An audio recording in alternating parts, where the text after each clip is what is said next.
Hello, welcome. We're here. Let me let my Discord know that I'm live real quick. But hello, welcome. I wasn't expecting to be live here on Tuesday.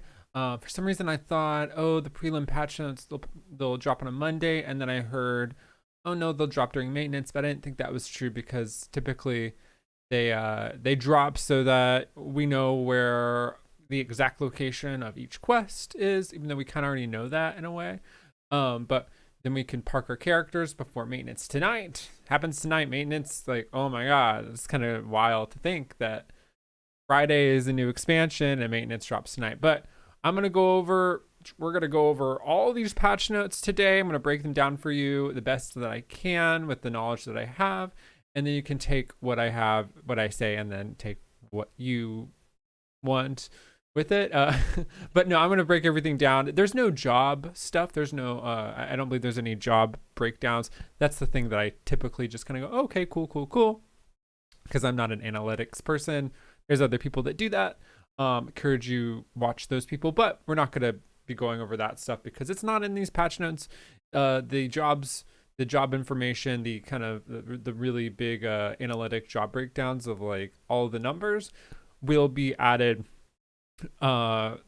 during I believe on Thursday when they go over the patch notes live, or after they go over the patch notes when you can download the game, they'll be throwing those in there so that you can see, and then you'll see all the analytics people in the balance on YouTube. Those people will be kind of breaking down what they think is going to be the most optimal class, or everything should be playable, but there's never been a situation where anything hasn't been playable in normal content. No, there has been times in Savage, even last expansion, there was a time where things were difficult for the kind of hardcore people to clear. But hello, Reaperlicious. Are you a Reaper? Are you a Reaper player? Is that your main? Reaperlicious on YouTube says, hello, I'm very excited for the Fate related patch notes. Oh, really? Oh, cool. We'll find them. We'll go over all the fates. And I'll be doing the fates whenever we're going through the main story. I like to take my time when I'm going through a new expansion, whereas, a new patch, I usually just kind of fly through the MSQ. But there's, we got all these new maps. I'm going to explore, do the fates, do the side quests and stuff, until I get tired of doing them. We'll be doing all that when I go through the main story, which I won't be starting on Friday. We'll be playing Pictomancer, leveling them, and we'll be doing all of that. So, yep. I won't be streaming any of my gameplay today. I will be playing a little bit, but I'm going to try to go fast and get some stuff done I need to get done, so that, I don't have to also manage a stream. So after I'm done with these, I'm gonna go get on 14 and when I'm done with this stream, I'm gonna get on 14 and do some of the side quests and get them all the way to completion. I'm gonna do a Wondrous Tales really quick so that I can have 2 Wondrous Tales to turn in. No, I don't need to do the Wondrous Tales. I'll do the Wondrous Tales when Dawntrail launches, because I already have one ready to turn in. And then we'll have 2 Wondrous Tales to turn in, which will be great. It'll be so perfection. But yeah, let me let people know that I'm live on my Discord. And speaking of Discord, if you want notifications when I'm live, join my Discord. I have a special notification that you can sign up for in the Discord for live streams. I do not at everyone, so don't worry about that. I have special notifications for each different thing that you want to get notified for. I kind of want to rework those, but I might be reworking them after Dawntrail for kind of to revamp them a little bit. Still the same stuff, but there's a lot of notifications I don't use at all in there, and my channel has changed significantly. So we'll see what happens. We shall see. But let's jump in and break it down. Let's do it. Let us do it. Before I do anything, I do want to thank. Oh, Thank you. I want to thank my Patreon subscribers. I have to go over to this blank screen, this scary black screen, to thank them. But thank you all so much. As a special shout out to Kinara and Waiting Zane. I do thank them every live stream. So thank y'all so much. Thank y'all so much for all the support. And if you like these live streams, be sure to hit the like button. It does boost the stream. And subscribe for more stuff. No, I've said the thing. I've said the obligatory YouTube thing. So now we can break down everything here. All right. So one thing for those who are watching, even if you're watching live, or if you're watching, I don't know if you can do this with a live stream, but if you're watching this video later on, if you come home from work and you're watching this now, there are going to be some images that maybe are new images that are in these patch notes. So if you don't want to see those, put it on audio only, and then you can just listen to me read out the patch notes. I'll be going pretty quickly, but I will be looking at the images that are in here. But if you don't want to see those, just put it on audio only, and then you can avoid those spoilers if you consider that, if that's a spoiler for you and you don't want to see that, because they will have pictures for the MSQ, kind of like, oh, here's the MSQ, here's a picture with that, and then the job quests, etc. So they'll have all that kind of stuff, and they'll be showing the new areas, and because they have to put those on the patch notes to say, hey, we added a new area, everything added is here. So we'll be going over everything and all the things. All right, let's jump into it. Let's read through these things. Now, I didn't even know that these were going to be, I knew that they're going to be dropped earlier in the week before because I remember Inwalker was the same way. I just thought it was going to be probably like early Monday, but it's early Tuesday before maintenance drops. So perfect time for us to find the locations of those important quests so that we can park our characters before maintenance goes down. So be sure to do that, because that'll save you some time, especially if you are in long queues and you only have limited time to play. Be sure to park your character somewhere where you know that they don't have to travel as far, and they can get more, save those extra minutes. All right, so we have playable content. So the first thing that they're showing are the areas. They're showing pictures of all areas in the game. I wonder what things they're going to show and not show. So let's see. Because I remember in Inwalker, there was 2 maps and areas that they said we're not going to show for spoilers or even name them. So that's interesting to see how much they show. So we have Tuliolal. That's one of the cities. They said new cities have been added. We got those. It looks beautiful. I cannot wait to go.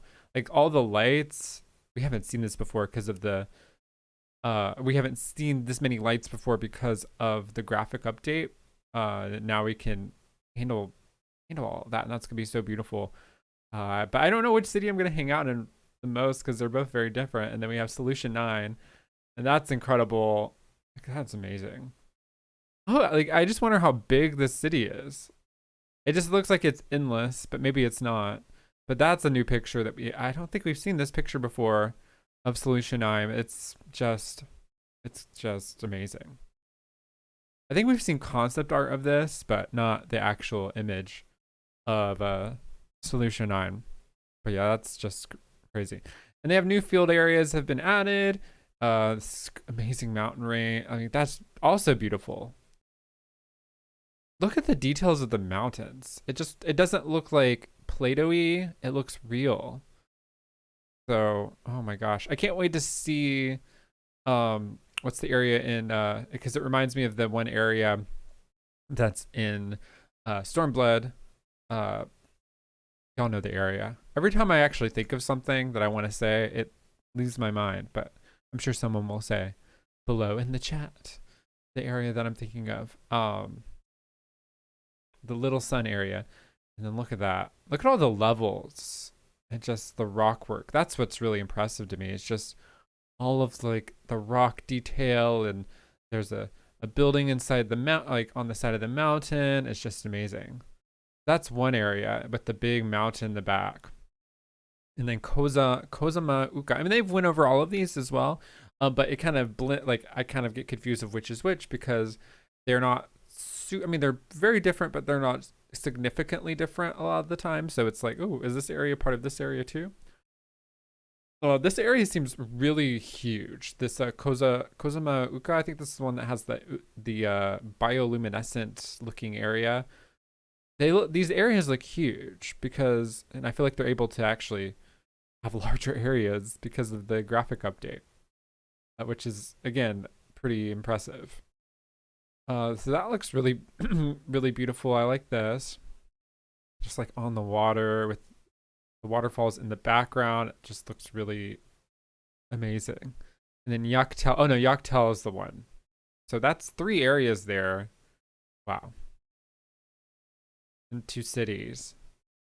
And then Shalamoni, that's 4. We've seen a lot already. Shalooni. And Heritage Found is this area.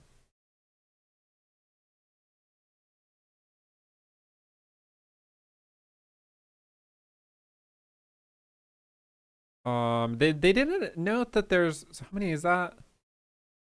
1, 2, 3, 4, 5. So there should be another one too.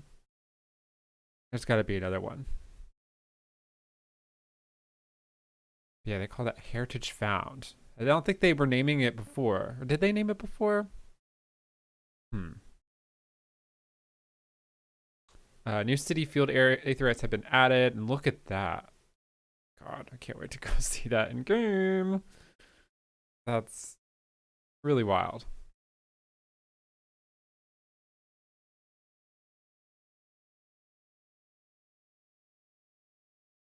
Huh. Oh, thinking. I wonder what these. I'm so curious, huh? The number of aether currents in the Inwalker area has been reduced. Oh, so if you haven't gotten your aether currents for whatever reason, you can grab those now, or you don't have to get as many as before. So I feel like there's one area they usually note on these if there's an area, if there's extra areas that they are not showing. They usually note like, oh, there's extra areas that we don't want to say for spoilers. So I'm curious if there is that, or if they're just not noting that, because they might note it later of like, oh, here's a note, there are extra areas, but we don't want to say. Oh, but maybe this is the final area. I don't know. That'd be kind of wild. Okay, new city aetherytes have been added, and then we have the quests. Patch 7.0 introduces myriad of quests. As such, there may be cases where the patch notes only cite the initial quests in the series, right? So yeah, they're not going to tell you the names of the quests. But yeah, there's some images from the MSQ quest. Some images. I can't wait to meet this cowboy. They're just naming that there are quests, and then later they'll name where they have been added. New side story quests have been added. I want to know who that is. I can't wait. Some of these little city. Look at this little like, hobbit home area. It looks so nice. They didn't name where this is located, but they name where this is. Oh, and Thanaland, Bottled Fantasy.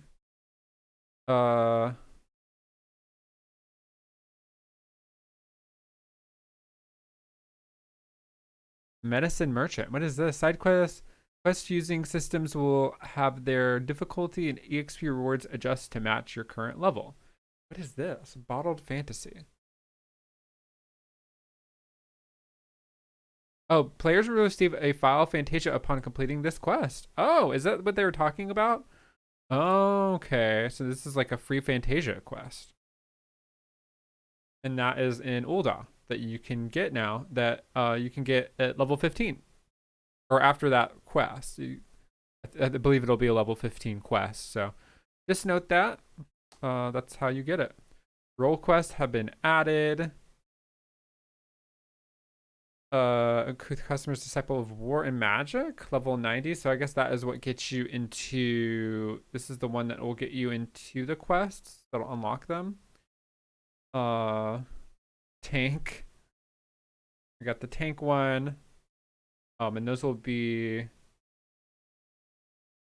oh, some are in different areas. One's in Rodzethan, which is interesting. That's interesting that one is in Rodzethan. The starting location for it is in Rodzethan.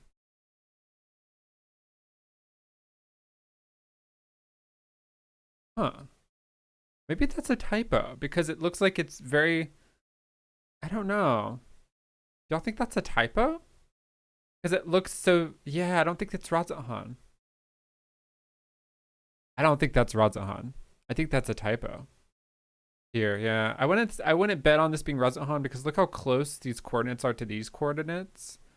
So just note that when you're, seeing this, don't expect that there.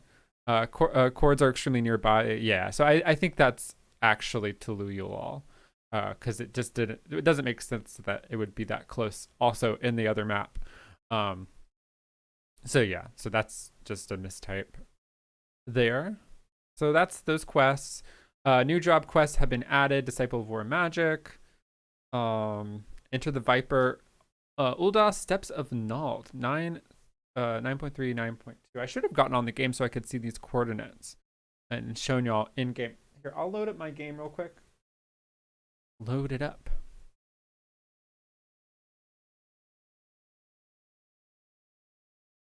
I'll load up my 14 and then get into game, and then I can we'll track back and I'll show you exactly where those are. But yeah, Ulda and then Old Gridania is where. So what we expected, most people expected Viper to be in that area.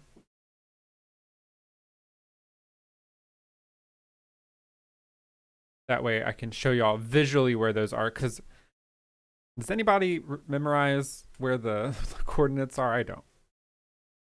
It's just helpful. So that's where those are, those job quests. So if you want to start there, if you want to pick up those jobs, be sure to park yourself there. I'm going to be parking myself in Gridania so I can pick up Pictomancer. The Wachimiki Kimiki deliveries. So this is the job quest for the crafter and gatherers. That's basically what they serve as.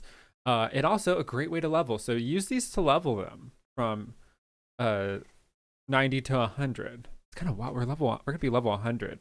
Isn't that wild?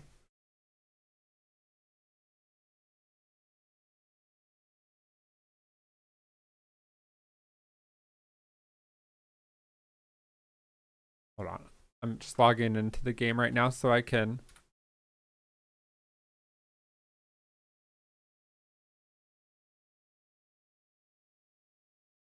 So those are in Tuluyulal as expected. Tuluyulal, blah, blah, blah, blah, blah. So they'll have one for Fisher, Miner, Botanist, Alchemist, Culinarian, Carpenter, one for each type. So you got, the ones that work with golds and metal. You got ones that work with the ones that are building, Carpenter, Leatherworker, Weaver. So they kind of categorize them just like they always do with these role quests since Endwalker, or since Shadowbringers, they've done this. Requested materials can only be located while undertaking each quest. Furthermore, these materials will not be listed in the gathering or fishing log.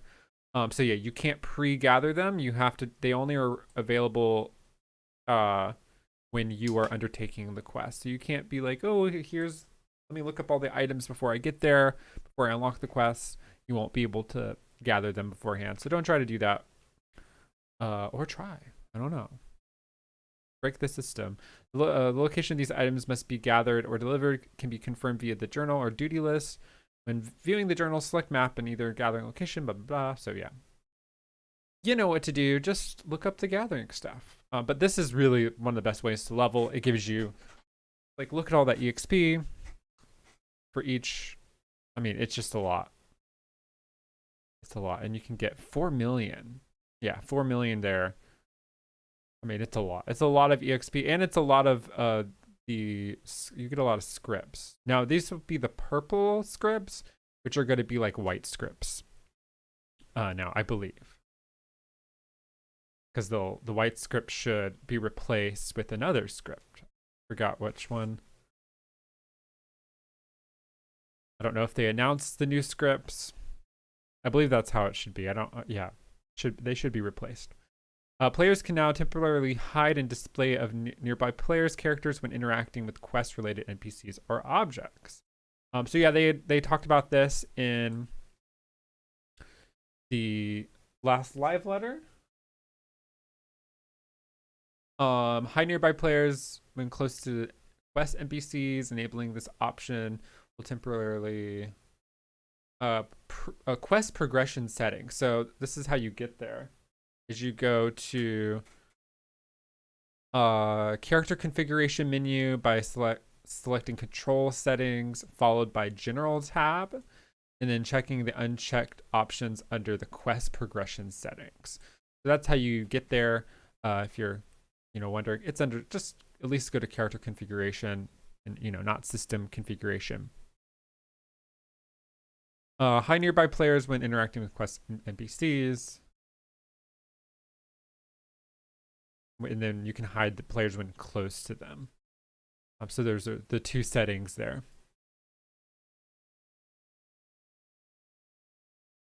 All right, I'm going to go back to those other points and I'll show you exactly where everything is.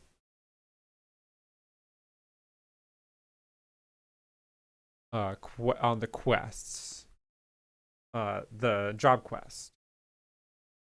It didn't say, I forgot. So MSQ doesn't say where it starts, but it starts where the last one left off. So if you remember where that is, it's, I think, it'll be Old Charlotte. Yeah, that's where we left off. So wherever the last MSQ quest left off is where the next one will start. If you're wondering, maybe it'll always be that way. All right, so new job quest. So we got 9.3, 9.2 for Ul'dah Steps of Nod. All right, so that's right in front of the Aetheryte. It'll be right in front of the Aetheryte. Not as far as like the Reaper was, where that was kind of far off to the side. It's right there where like you start the Hildebrand quest. It'll be right up there, and I can show you pretty much exactly where it'll be. Ooh, we have some music now. It won't be so quiet.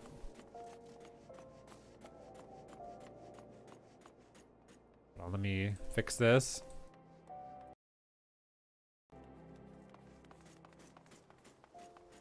So it'll be either right here. Where am I? 9.3. They'll be right here. So this is where the Viper quest will begin. They'll be standing right here, in front of the Monk Guild. Right? Yeah, that's where the monks are. Pugilist Guild. My bad. So that's where they shall begin. Pup Huff. Also, hi Pup Huff. Pup Huff on YouTube subs. Make sure you have some alcohol or dab, a pin or something on day one so you can be prepared for Raubon Savage and Pippin Extreme. Oh my gosh. Hopefully we don't have, hopefully that doesn't happen. For the queuing before Dawntrail, we will have not alcohol, but we will have we'll have some interactive games. I might pull up some Jackbox party games possibly. I'll have something prepared to play for us, at least some interactive games that y'all can interact with and play while you wait in queue, and we can chat about 14 nerdy stuff, other things. I'll be here to at least entertain y'all and give y'all something to do to kind of maybe make the time go by faster or make the experience less grueling, etc. If you're not the type of person that wants to get up and do some laundry or something while you wait, we will be doing some fun things here. So yeah, this is where the Viper quest will begin. So park your characters here, wherever you want to park them before Dawntrail. And be sure you're on the world you want to be in, the world you want to start on. Be sure you do that so that you can get back in. I don't think they'll reset you for the... They might. I don't think they will reset what world you ended on. And then Gridania.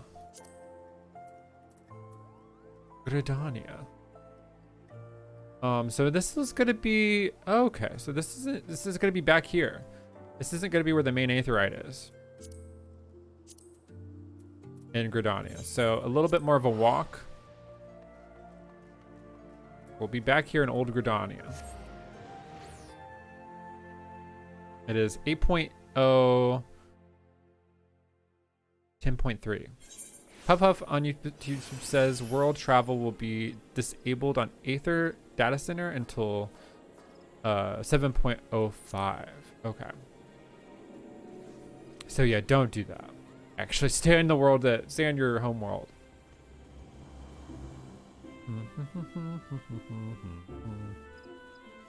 Though you can travel to certain places. You will be able to travel to, say, Oceana Data Center or Dynamis. Those will be, and you will be able to travel to those two places. You should, though, I think that's, I believe, I might be wrong, though.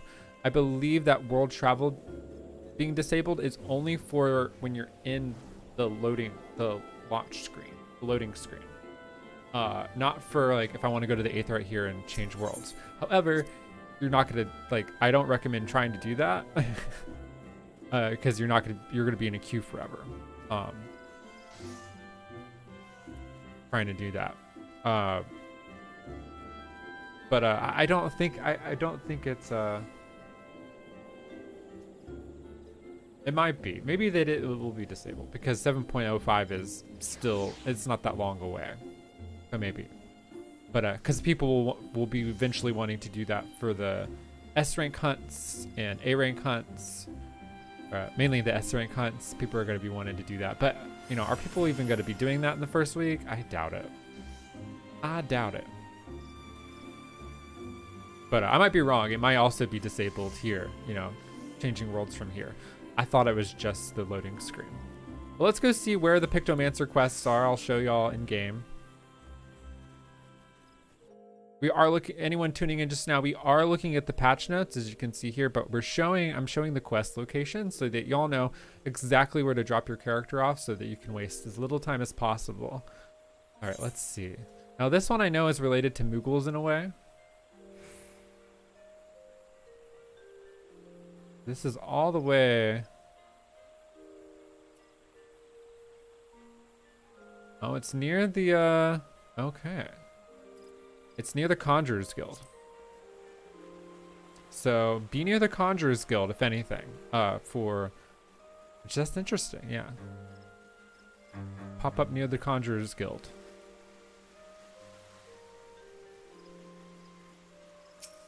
For the Pictomancer quest, 'cause that's where it'll be, by this aether right here.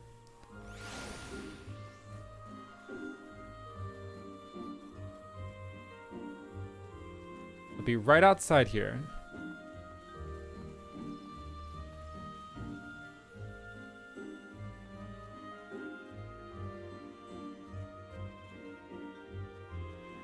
Okay, so this is exactly where they'll be.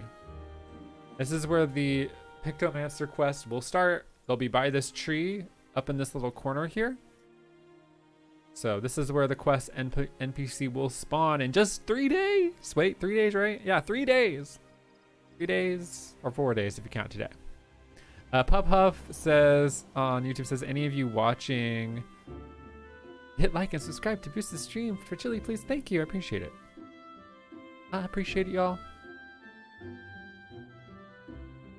Low pop data centers and worlds are allowed. Yeah. Yep. There are some. I don't remember the ones on the EU data center. They didn't name any for JP data center, so I don't know if there's any options for y'all in JP. But for EU, there was one. I think it might be in Sahagan, or it started with an S, I think. But EU had an option. But you can travel to Oceana Data Center, and you can travel to Dynamis on Aether. You can travel there if you're having queue problems. You can travel there, though you may get in a long queue just traveling there. Though what they did say, they did raise the ability, the traffic ability to travel to Dynamis by like 50%. So they put a lot of resources into that. So just note that has changed. That they have added a lot of resources to help that go smoothly. So let's hope it does. It's just great that we have all those options that we didn't have in Walker. So I hope that really helps things. And I feel like it will. I feel like things are going to be better. Because again, I think that they knew what was going to happen. Anniversary of Eternal Bonding. It is the anniversary of your Eternal Bonding. Proceed to the sale. Oh, good. Okay.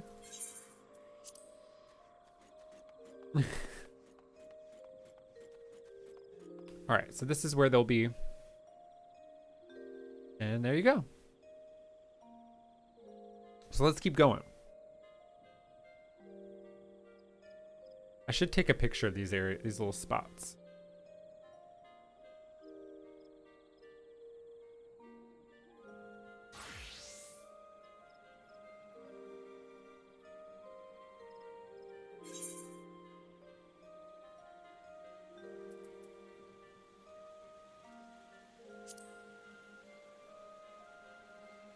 All right, picture taken. I'll do the other one later.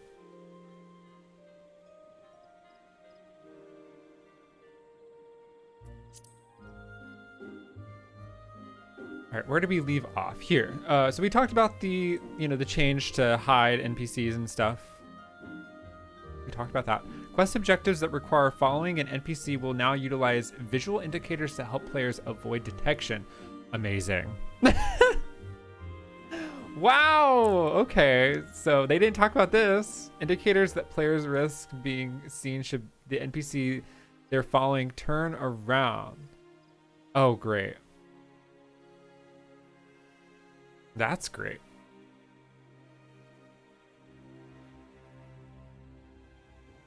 Yeah, we like that. Because before it was not great. Oh gosh, okay. There were so many of these quests. So many of these follow quests. Hopefully that makes it better. Because there's so many of them. I hope maybe there's a little bit... I hope there's fun little minigame quests like this that have these little gimmicks to them, but maybe variety, do some that are different than others, maybe some with other little mini games. That's always fun, so I'm glad that they're trying these kinds of things, but just having them be very redundant is not great, but hopefully we'll do the thing. Wooklamont in the saddle. Cheer on Wooklamont. Oh, I can't wait to cheer on Wooklamont. Players can now select icons in the duty list to carry out quest objectives.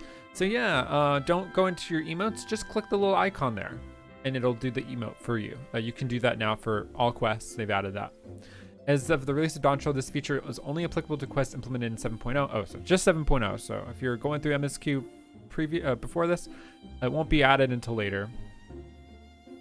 Implementation for past quests is planned for future updates. Players may also now adjust text auto advanced settings to apply only to voiced dialogue. Also, I think the MSQ might start. It might have been Wooklamont I can't remember. I think it was Wooklamont was the last quest giver. Might be wrong though. But Wooklamont is right there by the Aetherite in Old Charlotte, up there where all the shops are. So go there. If it's not there, it's in the little where our in-room is. I can't remember which one is where the MSQ quests left off, because it's been so long. It's been like 6 months, right? Since December.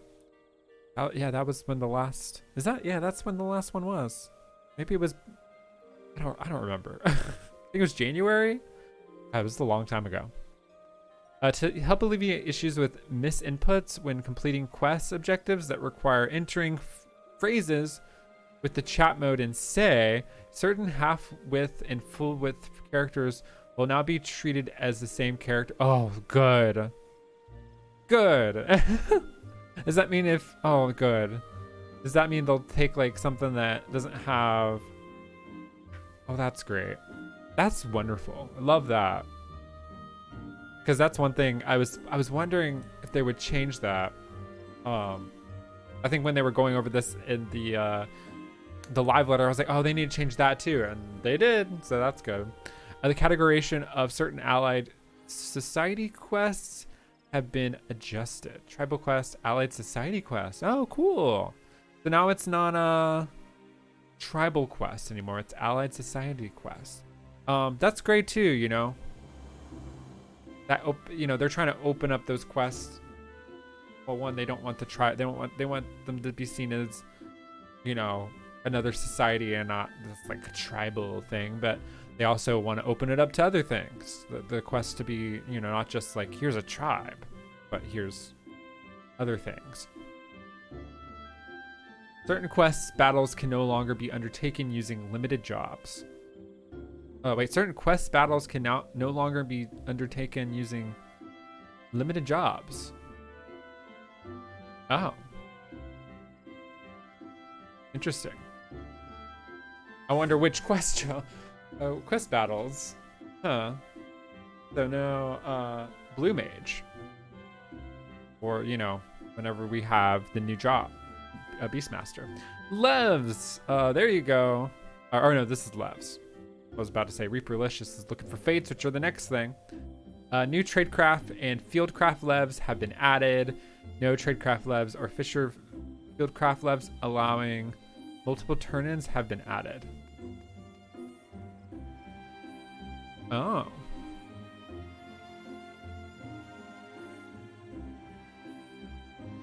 So I wonder. I'm not as experienced with this.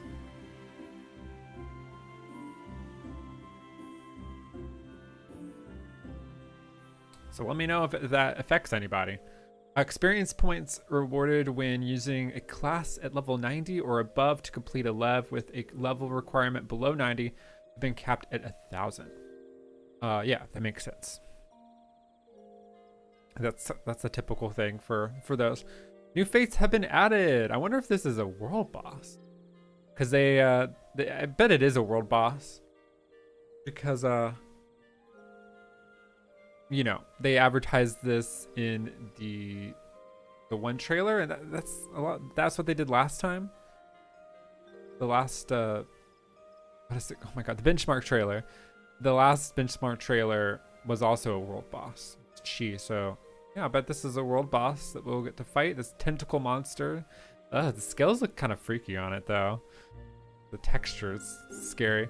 Players will receive bicolor gemstones upon completing fates in 7.0 areas. This currency can be exchanged with gemstone traders NPCs for various goods, and those will be exchangeable across many expansions through Shadowbringers. Gemstone trader, furthermore, as you continue to complete fates in these new areas, gemstone traders will offer a wide selection of items. To view your progress in each area, select shared fate, enter travel, the main menu. So there are 6 areas. Okay, confirmed. Confirmed here, right? This is the interface. So yeah, there's one area they weren't showing to confirm. So there you go. One area they are not showing us. Huh.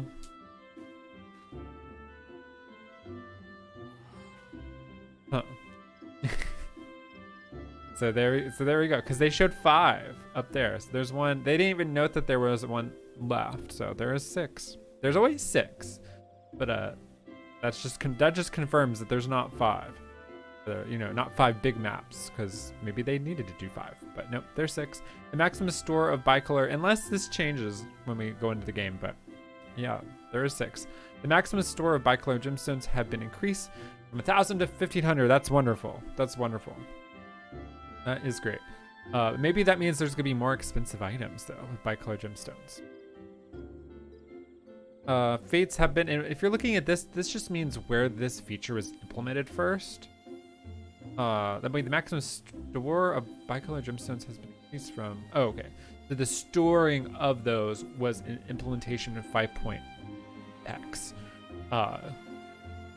You know, it's a Shadowbringers implementation that affects all the patches, but it's just one thing. Whereas, you know, these have several.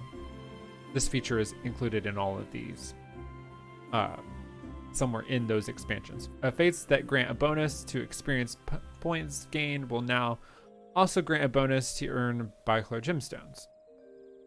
Oh, wow, that's great. So you can get more, that's wonderful. So you can get more gemstones with the EXP bonus fates. Wonderful. The game client will now respond more quickly when opening the shared fate window. The game client will now respond more quickly when opening the shared fate window or changing between categories. Great. Because that is very slow. And I didn't think about that. I remember, I'm always like, oh, this takes so long. Large-scale fates that take place at fixed locations will now also appear on the map like regular fates. Great! Oh, great. Oh, that's great. So, like, the world bosses, I'm guessing, are going to show up as fates. Yeah, that's great. The head and the tail, the whole damn thing. The fates, the head, the tail, the whole damn thing. A finale most formidable. Oh, okay. So those are these are Shadowbringers fates. So this is oh god, the one in the last area in Shadowbringers, the Tempest, the one that's there. That's formidable. That's Diva DP. That's that one. And then there's Omnicron Chi. Omnicron Recall. So you'll actually see those fates pop up on the map. So you don't have to just sit there and wait for Chi. Yeah, you know, there's not gonna be waiting for Chi on the map anymore. There's gonna, I can do things around the map while I wait for Chi to pop up. And I can see it on the map, the fate pop up while I go around and do other things. Which you could do that before, but because people would wait for you. But yeah. The following additions, and you don't have to ride your character up close to the location to see if the thing has spawned there either. So that's also great. You can just see it on the map. The following additions and adjustments have been made. Oh, they said this change also applies to large-scale fates in the 7.0 area. So those are older fates. They don't want to spoil those fate names. The following additions have been, since this is treasure hunt, have been made to treasure maps. Loboskin treasure maps and Baraskin treasure maps have been added. So those are the two new ones. One of them is the solo one. One of them is a group one, as far as I know. Rewards for Psychoskin treasure maps. Cool, the ones from Endwalker and these three from Endwalker have been adjusted. One is the one that's only on Elpis, one is the solo one, one's the group one that is everywhere but Elpis. Allegan Tombstones rewarded for completion of Psychoskin treasure maps. Those treasure maps, the Endwalker ones, have been changed from Allegan Tombstones of Causality, Allegan Tombstones of Comedy to Allegan Tombstones of Poetic. So you get Poetics now for doing those instead of, you know, the bigger tombstones. Starting in patch 7.05, there will be a chance for a teleportation portal to appear when completing the Braskin treasure maps. So the Braskin are the group ones. Loboskin are the solo maps for Dawntrail. The Excitotron 6000 and the Shifting Gymnasium Aganon will now be level synced, adjusting players to 90. All right, so that's treasure maps. You know, it's all the normal stuff. Look at this! Oh my god! Additional items will now be accepted for supply and provision missions. Viper and Pictomancer symbol options have been added to the charge category of the company quest editor. New craftable items have been added to the company workshop. I posted this on my community section because we do cover lots of housing stuff here. Look how amazing that looks. Oh, like it looks even better in this picture. Let's look at the details of the roof. It's incredible. New craftable items have been added to the company workshop. So this is going to be a company workshop thing. So it'll be one thing that's expected though, because that's where a lot of these new housing skins come from. But it'll be very, very, very expensive. So be ready to pay lots of gil for this. It's going to be loads of money to get these. So just be ready for that. It's going to be very expensive. But this is going to be a great way to make money if you just want to make some really good gil. If you want to craft this from your company workshop, if you have those, you can make loads of gil immediately. So this could be your gateway into just making millions and millions and millions and millions of gil right when the patch starts. As we talked about gil before, great way to do it. Get on it. You'll make millions and millions of gil because people are going to want to buy it. People will spend millions of gil on this. They've already said they will. So I've already got confirmation from other people. The following additions and adjustments have been made to subaquatic voyages. New areas have been added. New items have been added. And maximum submersible rank has been increased from 115 to 120. Another great way to make gil. So you can also up your rank there.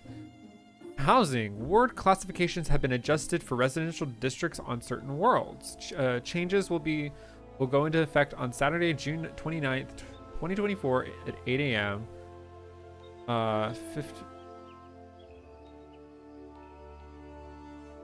And 1 a.m. June 30th, 1 a.m. Eastern. So this is a few days after Dawntrail, the preview of Dawntrail, the early access. So here we go. All worlds in the Dynamis Data Center, Phantom, Sagittarius, Alpha, Raiden.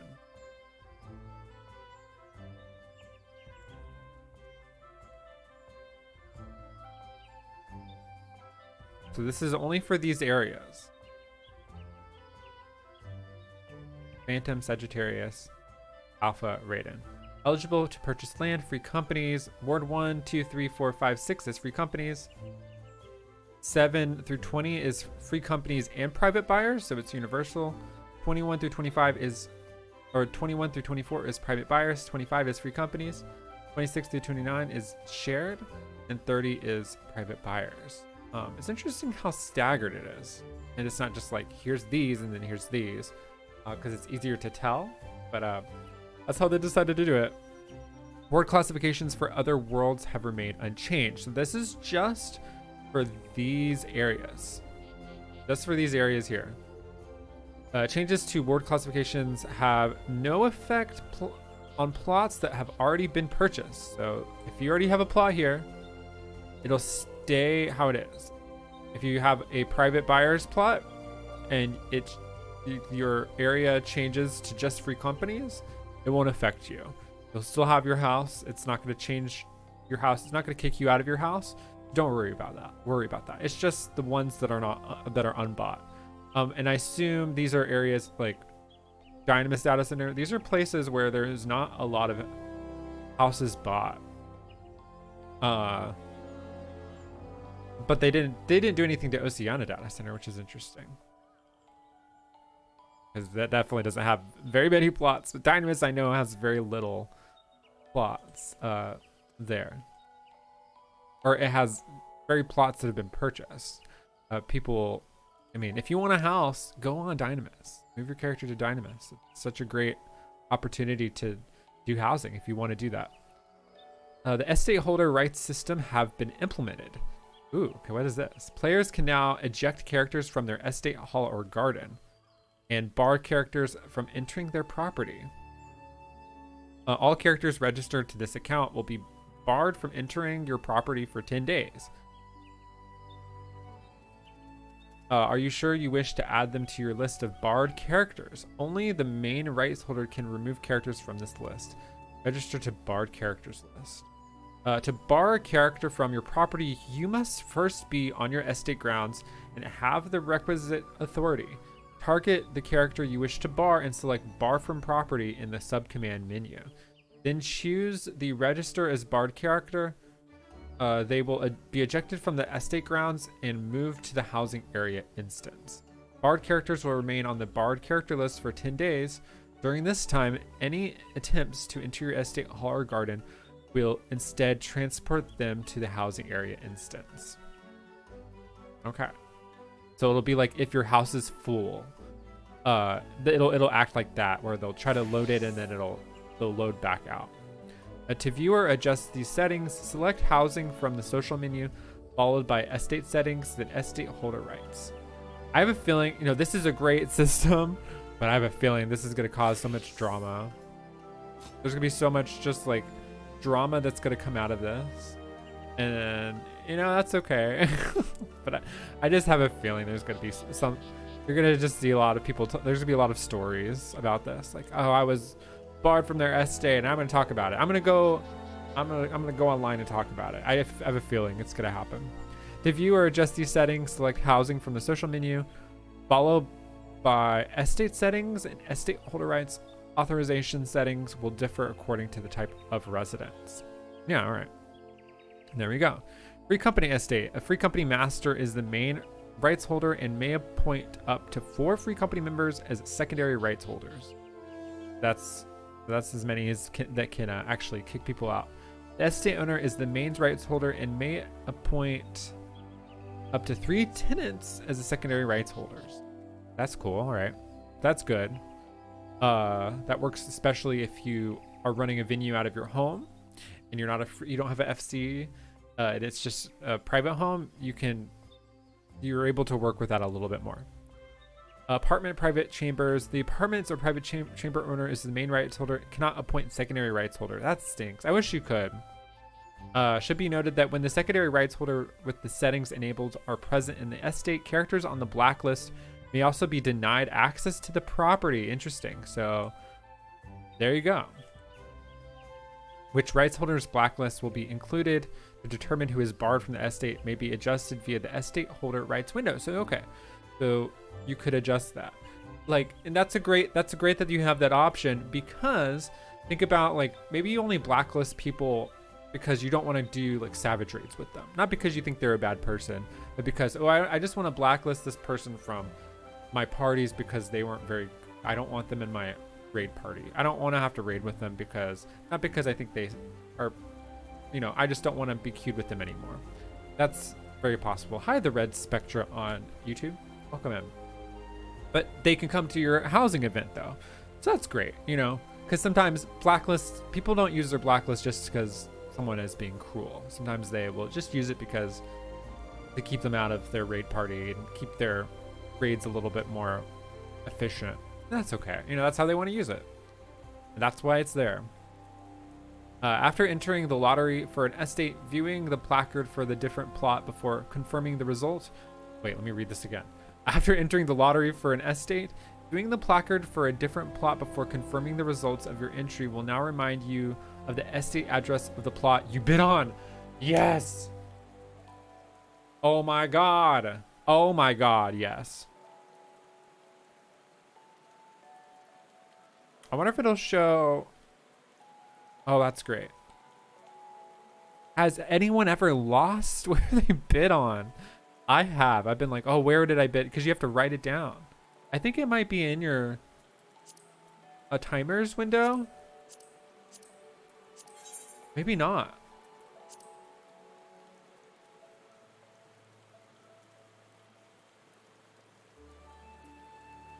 Yeah, I see estate. Yeah, I think it only shows you when the result period is done or over. Yeah, I can't remember if they actually show that or not. All right, but that's amazing. That's an amazing change. Furnishings from 14 furnishing design contests have been added. So these are from 2019 and 2022. Look at these amazing items. Look at that chandelier. That's beautiful. I feel like I saw this. Look at the detail on that. It looks very Elpasy. That's great. Look at these. That's a huge piece right there. That shelf, and then, oh my god, the mail room cabinets. That couch is gorgeous. So hard to see everything. Look at the light. Sorry. Look at the little pink strobe. Oh yes, yes, yes, yes. Those are so good. Those are so good. I wonder if you can dye them. Can you dye the lights different colors? You can. That would be incredible. Oh, I hope you can. Oh, look at that. That's so great. So I'm gonna do a whole housing update video, and then I'll kind of look at these little pictures and go, oh, look at this and look at this. But then I'll have a full video. I think I'll do this after I finish the Dawntrail story. We'll see. But I'm going to go over all the housing items that are new for the new patch. However, I do have to be careful because there definitely will be spoilers for anyone that wants to look at the new housing items when the patch arrives. There might be spoilers because remember, if you don't know, there are trial furniture items that could completely spoil the trials or the story in general for you. So just be wary of that because they will show up in that. It would be cool if they could, I don't know, it'd be cool if they could kind of screen those off to be like possible spoilers warning for those of us who want to look at those early, to give you a warning of like, this item's a spoiler, do you want to see this? I don't know, maybe that's too much, maybe I'm asking too much, but there's those trial trophy items that can very well be spoilers for people, so I don't want to really look at them until I'm done with the story. Look at that. Oh my god, look at that outdoor item. Also, Clive Rossfield on Twitch, welcome in. It's good to see you. Lots of great quality of life changes coming. So great. Everything's great. Everything's so great. Look at, there's a pool. Is that a pool that goes down? Does it go down in the, I don't think it goes down. I think it's just like a foot pool to put your feet in. Look at the gate and everything, the trees, and then that high up. Oh my god, that's so great. The little telescope tower, so wonderful. It's hard to see everything. I'll do a full video where I'll break down everything today. We'll try to get it done today. There's a lot of new news. I'll go over everything, and I'll go over all the housing changes, and there'll be a video so that those housing enthusiasts out there and venue enthusiasts like us can have a full video about that. New furnishings have been added. So these are the ones that are not associated with the design contest. These are ones that the developers created themselves. We have an Ashkan picture. I don't know if that was there before. We have some of these like Tuluyulal items that look really great. Oh, is that a lamp? That's our Nixie lamp? Oh my god, I hope so. New bed. So we got Tuluyulal items. Ooh, look at there's a new sunroof, but it's for sunset. Ooh, look at that. That's perfect. A sunset roof. Look at the wall. That wall. Is that, oh my god, is that a new partition? Is that a stone partition? Y'all. Yes. Oh, that's perfect. I hope that's just a stone wall partition. That's the yeah, I think it is. So we got a stone wall partition. Amazing. Oh my word. Okay, that's gonna be used a lot. Find that. That might be from the deliveries, actually, your company deliveries, because that's where the other parts of those items are. The loft and the steps. I forgot what the name of the item, but it's stone. It's the stone steps, and this will be the partition. So I think that'll be in the company, the aquarium voyages, actually, aquatic voyages. Crafting facility furnishings can now be used by crafting classes up to level 90. Yep.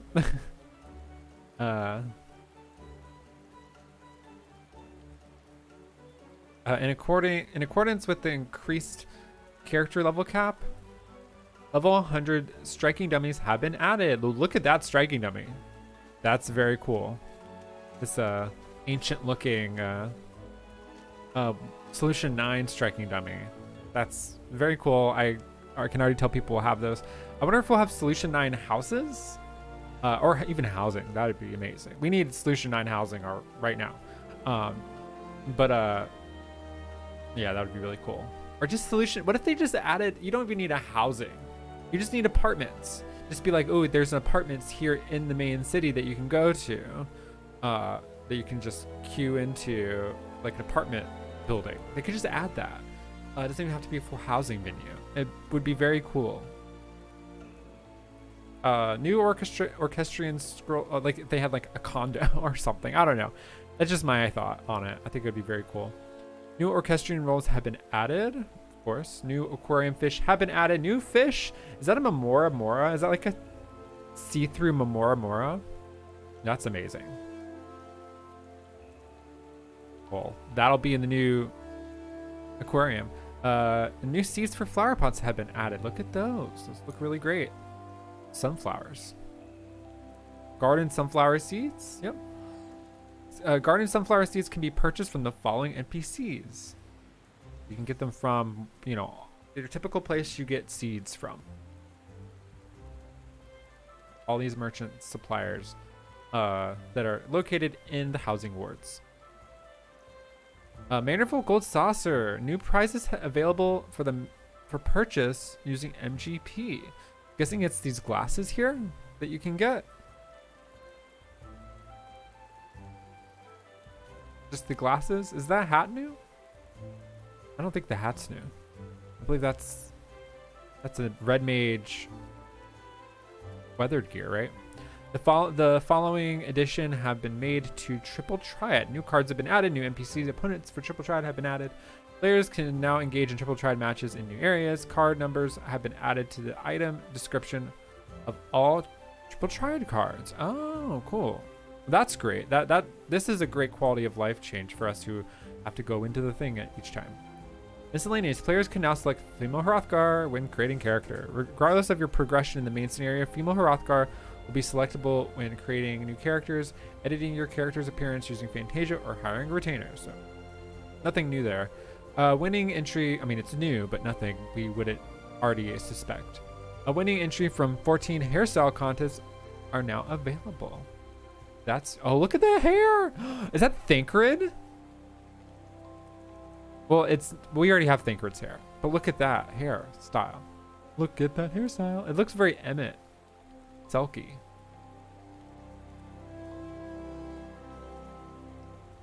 Oh, I love this hairstyle. Oh, that's going to be my new hair if I can get it. New hairstyles have been added. Ooh, the bun. I wonder if we'll just get this. I feel like we'll just get this. Or no, that's probably just added to our character, like, creation.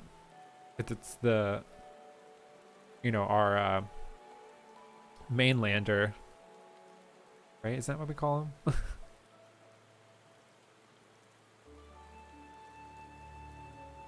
Our main character. The following additions and adjustments have been made to Trust System. Meteor's hair, yes. So yeah, they've added that. It's probably just in the character creation selection, so you could probably go to the hairstylist if you want to before the MSQ. This is only in 7.0, so it'll be implemented for the next patch. But you can go there once you enter the game and change your hair if you want to look just like Mainlander. The following additions and adjustments are Meteor, not I think I'm saying something else. And adjustments have been made to the Trust System. Kryle has been added as a new avatar NPC. Yes, she will become available after progression to a certain point in the main scenario.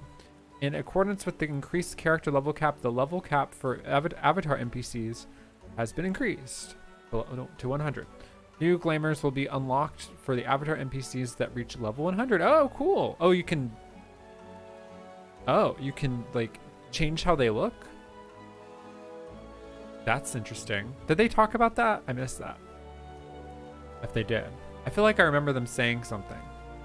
You can change their outfits, or have you always been able to? This just shows I don't do trusts at all, or yeah. Hi Enclave on Twitch. Enclave says the patch notes were great to read this morning, aren't they? Yeah, there's so much great new stuff. 8-Bit Ellie, welcome in. 8-Bit Ellie on Twitch says you can now. Okay. Yeah, I don't do trust. I don't really use the trust system or the duty support system, so I don't know. And anyone who's gonna be watching my playthrough, expect that I won't in the playthrough either, unless I just have to try something like the trial last expansion. But I definitely won't, even if it's implemented anywhere. I won't be doing the duty support system unless the queues are so bad to the point where I feel like I'm forced to. Yeah, I won't be doing it. Because I actually have a better experience when I don't do it. I have more fun with, random people who are, it feels more chaotic to me. Enclave on Twitch says, I especially like the Alliance Raid Roulette change. Ooh, I can't wait to see that. The Dawntrail category has been added to duty support. The following additions and adjustments have been made to Wondrous Tales. Ooh, there's a pretty big... these might just be the normal changes. Prizes available in exchange for closed gold certificate. All these things have been adjusted. The following duties have been added to objectives of Wondrous Tales. All the things that are typical. All the new dungeons. And all the extremes from last expansion are going to be added. The following raids and alliance raids have been grouped together into raid category. Eden's Gate. Okay, so these have been... That's also a great change. So just the raid series, the each kind of patch series of them have been added. You don't have to do a specific raid. You can choose 4, from the 4.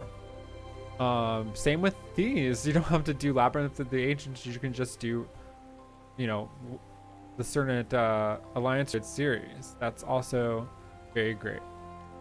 You can do in the Shadowbringers Alliance raid, Stormblood. You can choose one that you want to do, which that's fun. I like that as well. That's a great change. Dawntrail entries have been added to the sightseeing log. Right, I forget about that. I love doing the sightseeing log. Anyone else like doing the sightseeing log? I actually really like doing that. It gives you a little bit of info about the area too, some extra lore if you like that. So look for the sightseeing log thing, little orbs. They're great. I love the sightseeing log. Enclave says streamers have a lot of privilege with not having to feel like rushing through the dungeon. They can stop to look at the design. That's the main reason I use trust on my first run. True. I can always go back though, That's one of the things. I like mechanics, like fight mechanics, and I always like the trust and duty support NPCs always feel like they kind of they run in straight lines, and they always kind of show where things are. So that's where I get my joy, is from being like, ooh, look at this new mechanic. I get more joy out of that than seeing the area. And I'm gonna be on DPS, so I can look around as much as I want. I ain't gonna be doing top DPS. People can wait. People can go a little slower. So I won't be on healer this time, so it'll be different. I'll be able to look around a little bit more. Yeah, that's the absolute problem with trust. Yeah, some people like that. Some people don't have a problem with it. I have more fun when there's people, and I can also talk to them and be like, oh my god, what was that? That's crazy. And most of the time people are really have a lot of fun. And it's I just have a lot of fun doing the new stuff with strangers and getting to talk to them and think about what's going on. Because I had a lot of good experiences with Endwalker, especially the final dungeon in Endwalker. I mean, we struggled a little bit and there was a little bit of frustration, but it was just satisfying. It's just, there's something fun about going through that for the first time. Clive on Twitch says, I want that second hairstyle ever since I saw the trailer for Meteor. Yeah, you should be able to get it immediately. So at least I expect you to be able to. 8-Bit Ellie says, I always forget about the sightseeings, but it's so nice to stumble on. Yeah, and always read what it says, because you never know what it'll give you all the lore behind each, maybe somewhere you wouldn't really visit in the main story, like a little building or something. It could be like, this is used as a crafting place for this group of people and it's now destroyed, or it always adds a little bit of life and history to the place, and it gives you a little insight into the creators, the game makers, and kind of what the whole world they've created. So I love it. I love the sightseeing logs. All right, the following additions and adjustments have been made to the island sanctuary. Oh, wait, did I miss something? Skywatchers NPCs have been added to new areas. All right, that's, yep. Let me just read this. Skywatcher NPC in 6.0 and previous areas will also be able to offer weather forecasts for 7.0 areas. However, special requirements must be met for certain locations. Okay. The following additions and adjustments have been made to the island sanctuary. In selecting the plus button on the Isleworks agenda interface, players can now choose whether set agenda or supply and demand is the default window that opens. Okay. From the islands index, select sanctuary settings. I don't get really deep into island sanctuary. It's not content that I super enjoy. I just kind of let my little things auto do the stuff, and I slowly get the island currency, and I'll, I do the bare minimum there. That's all I'll say.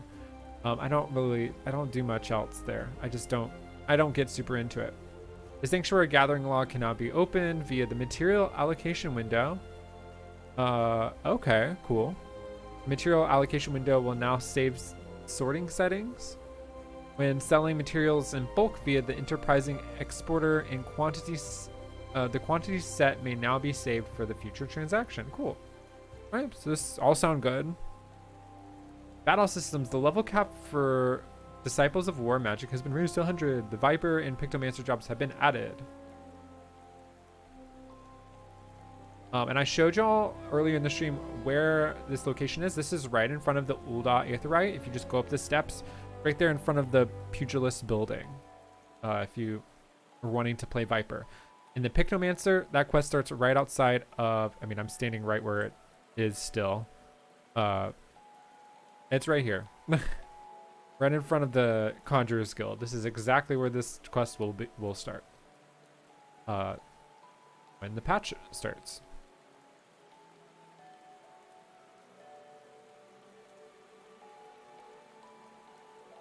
Pictomancer, and that's where you can get those jobs.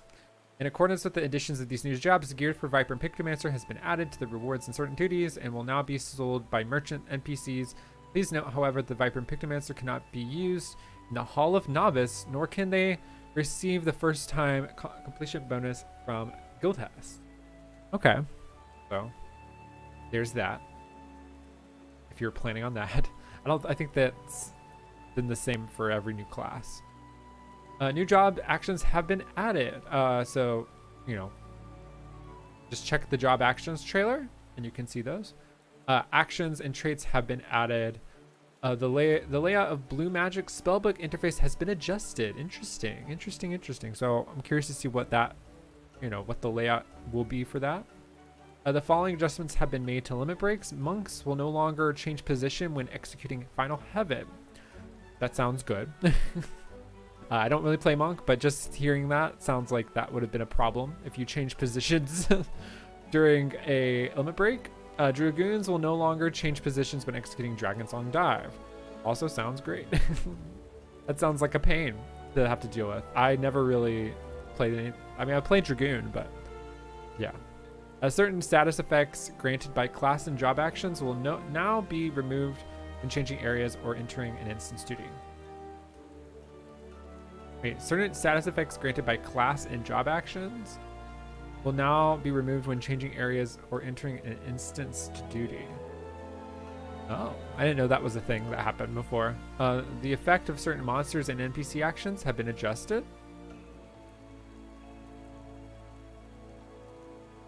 Okay. The armory bonus granted below level 90 has been increased from 50% to 100%. The armory bonus is applied to all available Disciples of War and Magic other than your highest level job or class. From level 90 onward, the armory bonus is 50% increase in the EXP gained. Okay. Oh my god, look at these new enemies. Look at that pineapple monster. I'm obsessed with it. In accordance with the increased level cap, the new world and preferred world character bonus now apply all jobs at level 89 or below.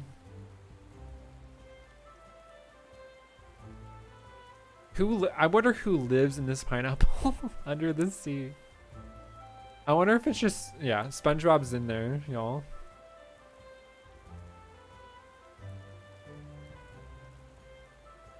Oh, okay. Look at this lizard, and of course we got this, our, you know, our hot, hot cactuar with hips. New dungeons have been added, so there's some images of dungeons. Look at this rainbow, it looks really beautiful. Oh wow. I mean, just looks wild. Did I miss anything up there? Yeah. So those are some new enemies, some new dungeons. After beginning a boss encounter in dungeons newly introduced in 7.0, the shortcut warp will take players to the boss arena. Oh! Oh, good. Oh, good. Oh, wow. Clap, everyone. I guess they'll have this introduce another. So that means if you die in a boss fight, you don't have to run all the way there. That's what I understand.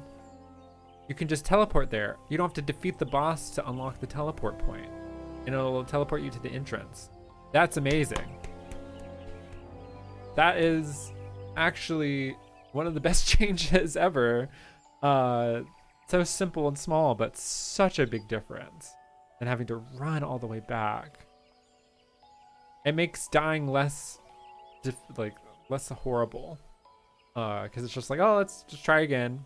You know, it's not so bad. I believe that's what that means though. And I believe it only says dungeons introduced newly in patch 7.0. So that'll only be these new dungeons. 8-bit Ellie says no more walks of shame, right? I'm very happy about that. In accordance with the increased level cap, players can now gain experience from level 90 dungeons, trials, and 6.x alliance raid dungeons. Oh, okay, yeah. Because, yeah, they're not the level cap anymore. New trials have been added.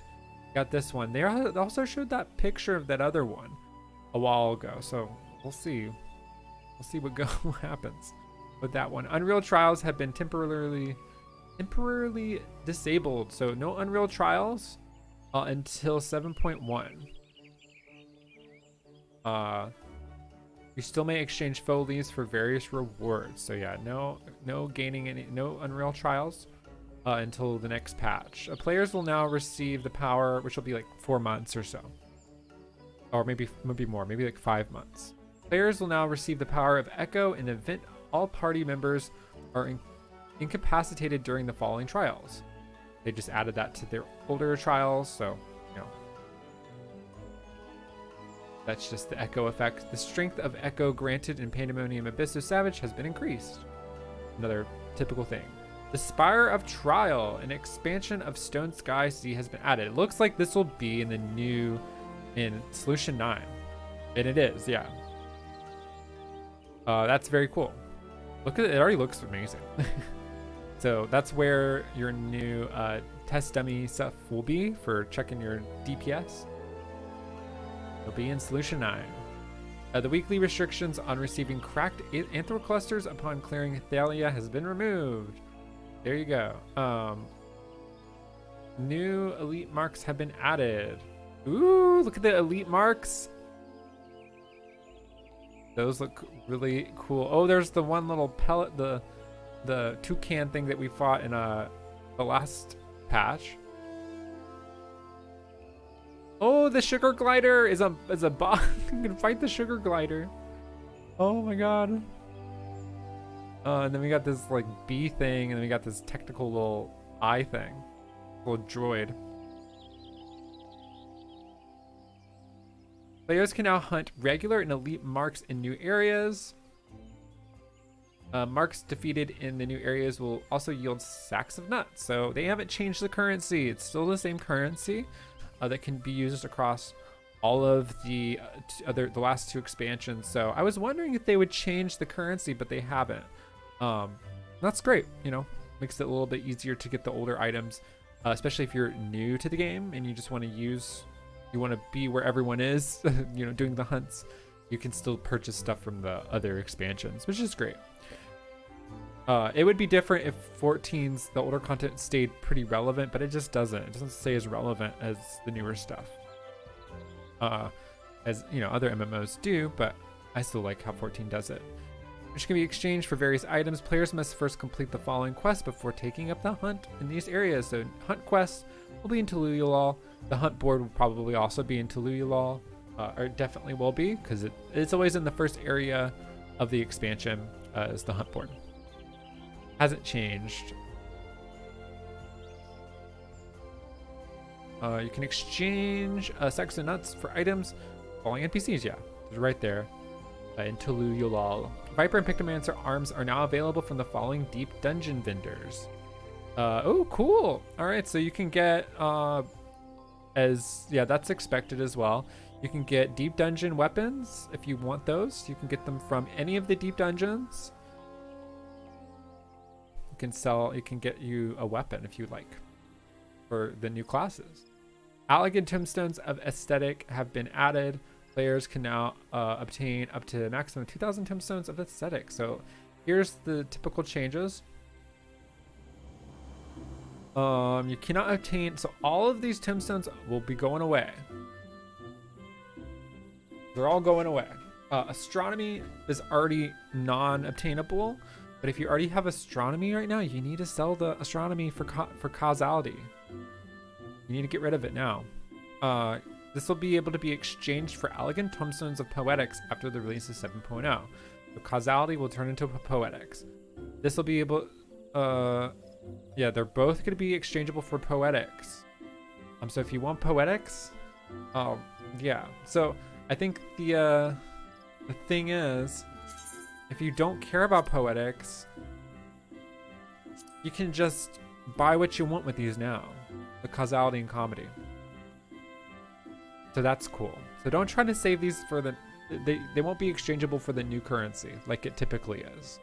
They'll just be poetics.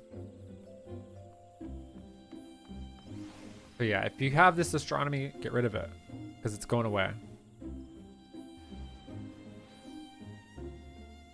But I believe that probably the old relics will be exchanged for poetics going forward. The Hildebrand relics, which will be easier to get, at least, you know, he'll be able to grab them a lot easier. I wonder if it'll be like 2,000 poetics each, though. Might be a little harder. The aforementioned tombstones will no longer be obtainable. All trials and duties where these tombstones could be obtained will no longer be elegant tombstones of poetics or elegant tombstones of aesthetics instead. So the aesthetic will basically take place of like there'll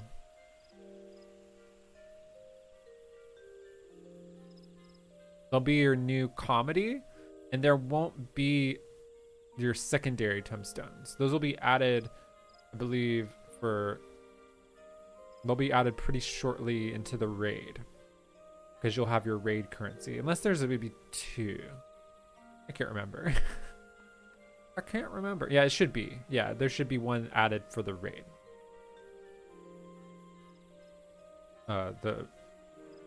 When the raid drops, because you'll be spending some of that for the new currency. Yeah, the new, not the new currency. Oh my god, my words. The stuff that you're crafting items for the craftable armor. Elegant tombstones of astronomy have been removed from the game. Elegant tombstones of poetics may still be obtainable from duties up to 90, as well as certain duty roulettes. So yeah, you won't lose this poetic. You won't lose those tombstones. You'll be able to go to Mordana and Revenant's Toll. You can give them your, if you're new to this, here, let me go to this. I'll go to the vendor immediately so you know. because this is kind of one of the things that happens. It happens every patch, but if you're new, if you haven't done this before, this is where you exchange old tombstones that go out of order.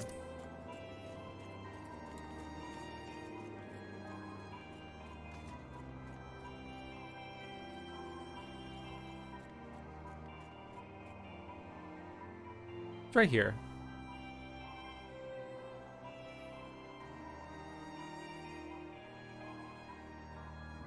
And it's this person here in the middle. Ariana, this middle vendor. Just go right up to them and exchange your tombstones, and you'll be good to go. So that's all the tombstone news. It's all the same stuff, nothing new. Same as every expansion. The following additions and adjustments have been made to Duty Finder. Category names and duties listed within each have been reorganized. Okay. 6.x duties can now be undertaken using the unrestricted part. Oh, this is also just the typical thing. So what they're going to do is, as you can see here, Endwalker will be added down here, and then this will be Dungeons Dawntrail. So this will be a Dawntrail tab, and then Endwalker will be added here as 81 to 90. So that's this whole change here. I just felt like I should add a visual to it for those who are new or don't know.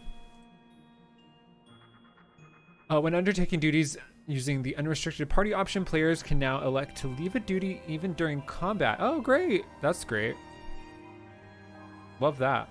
That's a great change. Yabadoobie says, oh, I didn't know that. Yeah, they'll be, so they won't have the last expansion will be added to the first dungeon tab. The second dungeon tab, the second tabs for each one. So for each of these, the second tab is always the current expansion. So this is Endwalker. This will be added as Dawntrail, and then all of Endwalker stuff will be added to tab 1 on each trial, raid, and dungeon. Yep. So hi, Yabadoobie. Hello, welcome in. The duty finder has been adjusted as follows. New duties for Dawntrail have been added to Duty Roulette Expert, Duty Roulette Leveling, and Duty Roulette Trials. Duty Roulette level 50, 60, 70, 80 dungeons and Duty Roulette level 90 dungeons have been combined into Duty Roulette high level dungeons. So that's also pretty expected. So another thing that might happen, here I'll explain this. So this will be called high level dungeons instead of 50, 60, 70, 80. I'm kind of glad that they're changing the name of that because they're going to run out of names. So 50, 60, 70, 80, 90. Eventually, I believe there will be a level 100 dungeons, but this usually doesn't happen for a while. Usually takes a few patches for them to add level 100 dungeons because there's just not enough. Because Expert really will service level 100 dungeons until there's a lot more level 100 dungeons, and then they'll add that. So this will go away. We'll have this option gone, and then after a few patches, they'll add it back in. Usually, they should do that. So you'll just have one less option in your duty finder and your roulettes for a few patches. So we have high level dungeons. I came back to it. Leveling, trials, main scenario, alliance raids, normal raids, mentor, and frontline. So yeah, this should be added later. The requirements to register duty roulette alliance raids have been a change. So this is what someone was talking about. This is what Enclave was mentioning. Before, players must meet average item level requirements commensurate with level of their current class or job at the time of registration. Players must meet the highest item level requirement among the alliance raids they can enter at the current class or job level at the time of registration. I know there was a problem before.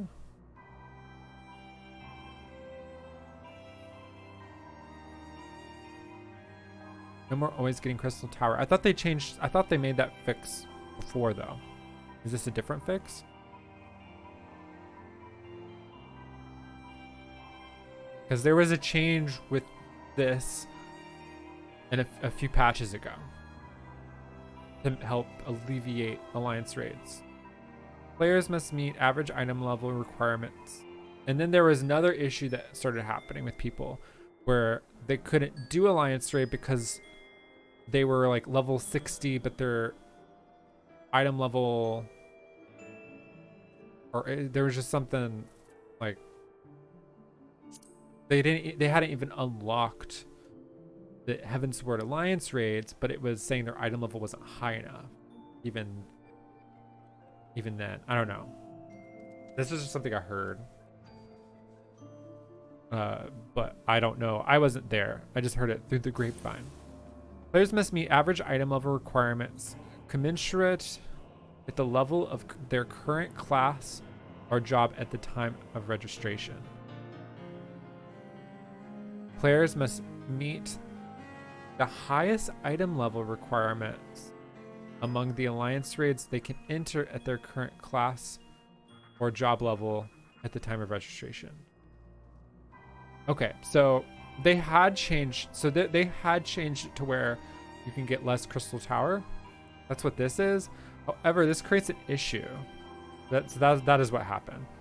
Because if you have to meet the average item level requirements commensurate with the level of their current class or job at the time of registration, that creates a problem to where, like what I just said.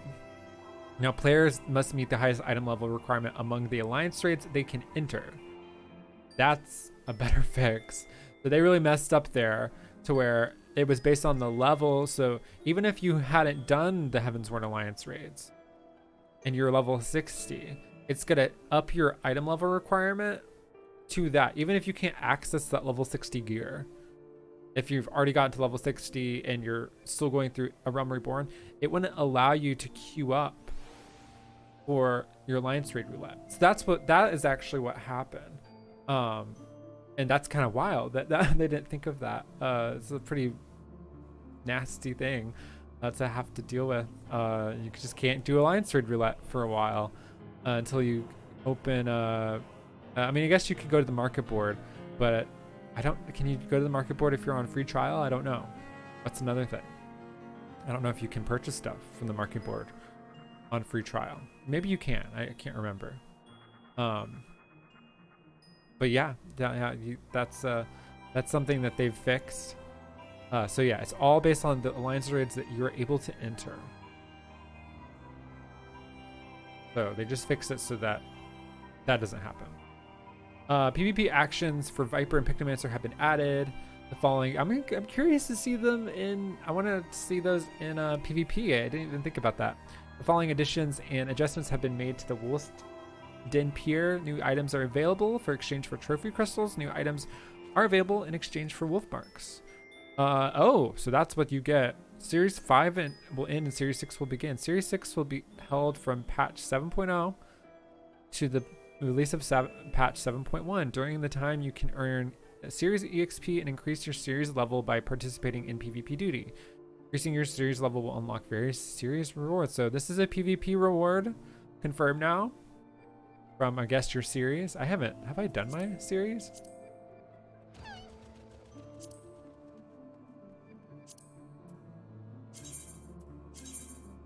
Oh. I should probably at least obtain the stuff I got so far. I didn't get the I at least got the emo. That's the thing I care most about. Here, I'm just, as you can hear, before I forget, let's grab all of those. And then perhaps we can buy some stuff with trophy crystals whenever the stuff comes into be.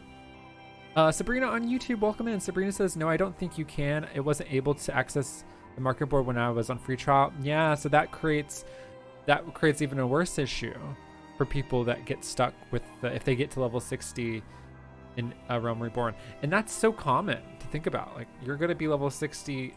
For most people, they probably will be level 60 before they even reach Heavensward, because A lot of people are going to be in worlds where the EXP is increased, or if you're on an alt, or you know, you don't want to do MSQ, so you're just gonna level and do other things. So yeah, they just weren't able to queue for Alliance Raid at all. It's kind of so yeah, they fixed that. So that is the fix there. Yeah, I can't believe that was only fixed now too. But anyways, that's the only negative thing on here. Well, it's a positive thing, but before it was a negative thing. Pretty wild now. Sabrina says, oh yeah, absolutely, I had to do side quests dungeons to level up to carry MSQ. Yeah, did you have the same problem? You weren't able to queue for Alliance Raid because of the weird the thing they overlooked? All right, so yeah, that's going to be a PvP reward. Crystalline Conflict Season 11 will end and preseason will begin. When the season ends, the top 100 ranking players from each data center will receive vouchers via the Moogle delivery service. Players finishing the bronze tier or higher can claim rewards by speaking with the seasonal quartermaster in the Wolf's Den Pier. You can learn about rewards there. New items have been added. All right, we got, look at this gear. Looks really great. This is the job gear, right?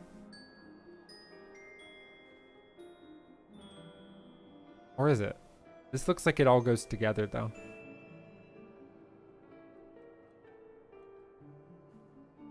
No, I think this is due to the volume of items added to release of 7.0, they will not be listed in the patch notes. Is this the stuff that was shown in the it would be the stuff shown in the trailer, the benchmark trailer. Sabrina says, I don't remember actually. Yeah, I've heard people have that issue. Also, hello Yabadoobie. I don't know if I said hello. I know I said hello, but you said hello again, so hello on Twitch. New recipes have been added. All right, due to volume of recipes, they won't be listed.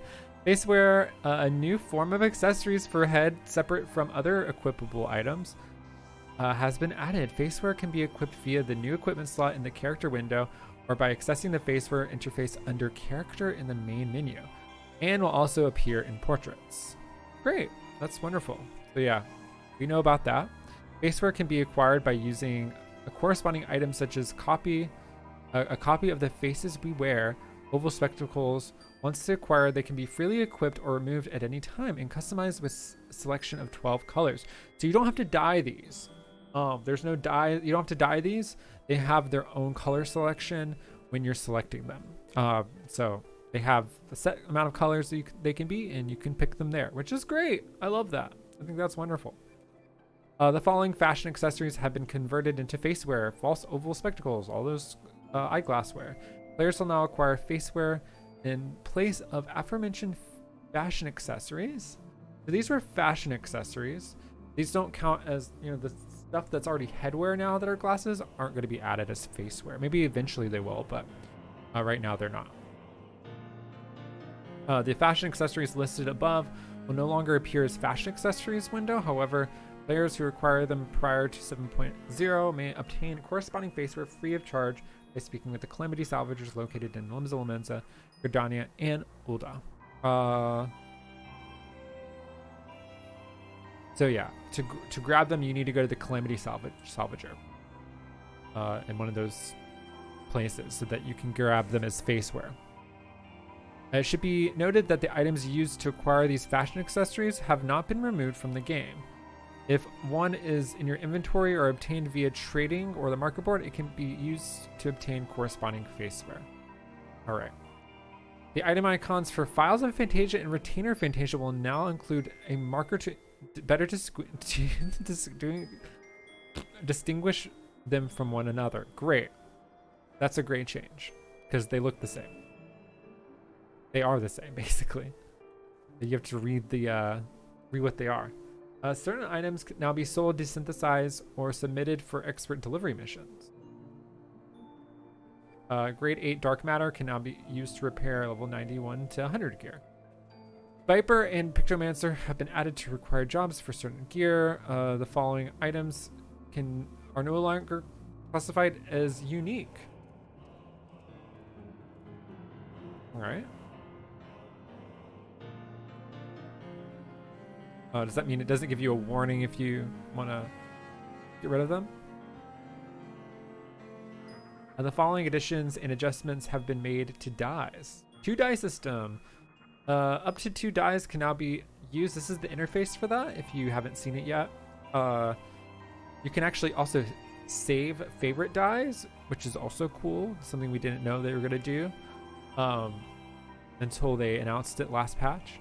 Really great addition. Up to 2 dies can be used on a single piece of gear. Gear that allows more than 1 die will display 2 separate die tabs in the dying window. Some gear won't, but a lot will. Additional gear that allows multiple dies will be added gradually in future updates. Following this change, the dying currently selected instant portraits may need to be edited. I think they also said that all gear in 7.0 will be 2-dieable. We'll have 2 die slots. Undo color selection and redo color selection buttons have been added to the item. Oh, wonderful. What? Wait, does that mean you can undo it and not waste the die? After selecting a color, it can now be set as a favored die.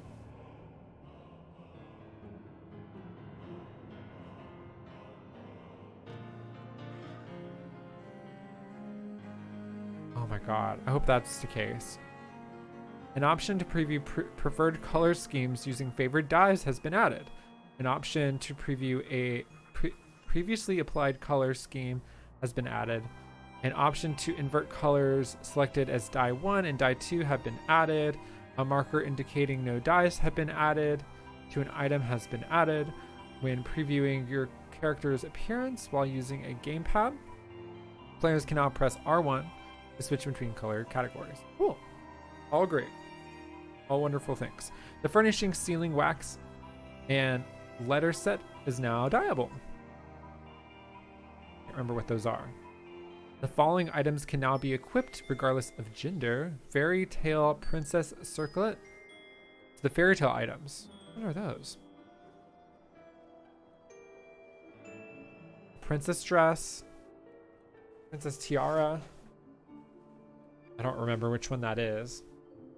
So yeah, that's also can be equipped regardless of gender. Sundry Splendors, a one-stop shop for gear and item purchased in exchange for elegant tombstones and scripts, has been added to Old Charlian. Okay, Sundry Splendors. Oh, right. So this is basically your like universal script shop. This is where you can get your augmented tombstone gear for level 90. Just like every other expansion, you'll be able to just go straight to the Aetheryte and go to them and get everything you need from them. The layout of gear exchange menus have been unified. Oh, cool. The following adjustments have been made to gear exchanges for elegant tombstones of astronomy, causality, and comedy. Gear that require the exchange of base items and upgrade materials can now be obtained directly from the elegant tombstone of poetics. Base items and upgrade materials such as gear can no longer be obtained from shops, dungeons, retainer ventures. Players who possess the base items for such gear may upgrade them in exchange for 100 elegant tombstones of poetics.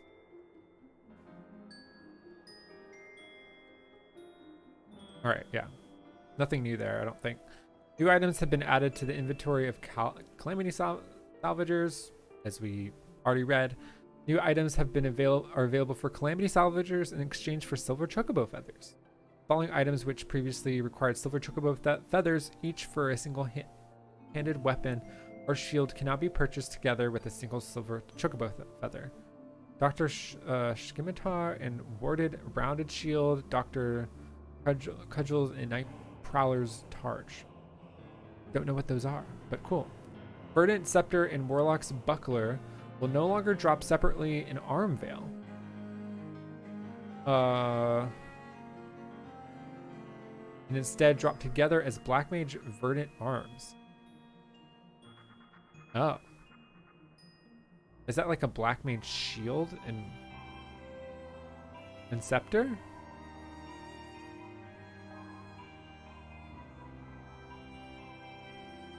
New items are available in exchange for societal currency from Allied Society 2.0 areas. Allied societies.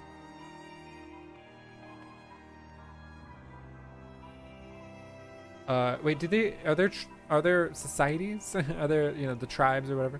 Are they are those available immediately? Not just 0.1?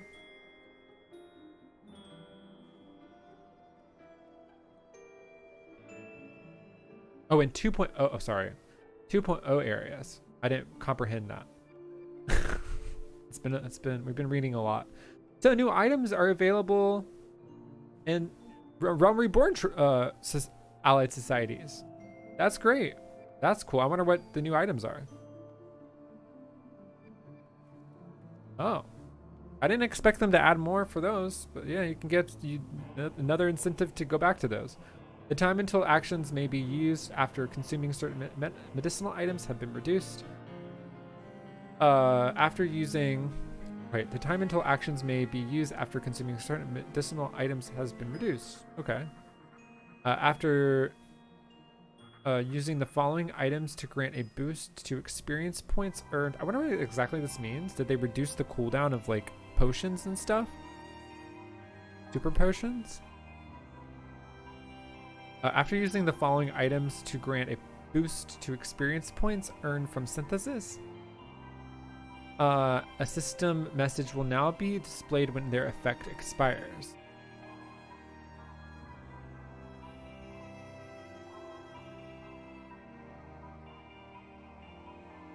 Oh, okay. Oh, the manuals, the engineering manuals. Okay, cool. Yeah, sometimes I never know when they expire. I'm like, when did they go away? The level cap of Disciples of Hand and Land have been increased to 100. Orange Crafter Scripts and Orange Gather Script currencies have been added, and then the purple will be the one before. So, white script rewards will be changed to purple scripts with the release of patch 7.0. Players can exchange their collectible items for these scripts at Splendor's exchanges and custom deliveries starting at level 100. It can have up to a maximum of 4,000 at any given time, which is a lot more than we have now, which is amazing. Oh no, we have 4,000 now. They already upped that a while ago. White Crafter Scripts and Gather Scripts no longer obtainable from completion of quests and love quests. All activities which yielded white Crafter Script or Gather Scripts will now yield purple Crafters and Gather Scripts. Crafters and Gather Scripts can now be exchanged for purple Crafters and Gather Scripts at the Script Exchange in Revenant's Toll. So max out your White Crafter Scripts today if you haven't, and your Gather Scripts. I need to do some fishing voyages. I need to do that. I gotta get on that. Can no longer be used for item exchanges. Items currently obtained with White Crafters and Gather Scripts will be obtained with purple Craft. So just like the tombstones, you can also exchange things at Revenant's Toll. Yellow Crafter Scripts and Yellow Gather Scripts will have been removed. So use those if you haven't done that. Purple Crafters Scripts and Gathers Scripts. The number of purple Crafters and Gather Scripts required to exchange for items has been adjusted. The amount of and type of Crafters and Gather Scripts received from custom deliveries has been adjusted. The following changes have been made to collectibles. The experience points rewarded when delivering collectibles will be standardized per item. The amount received no longer being reduced at lower levels. Oh.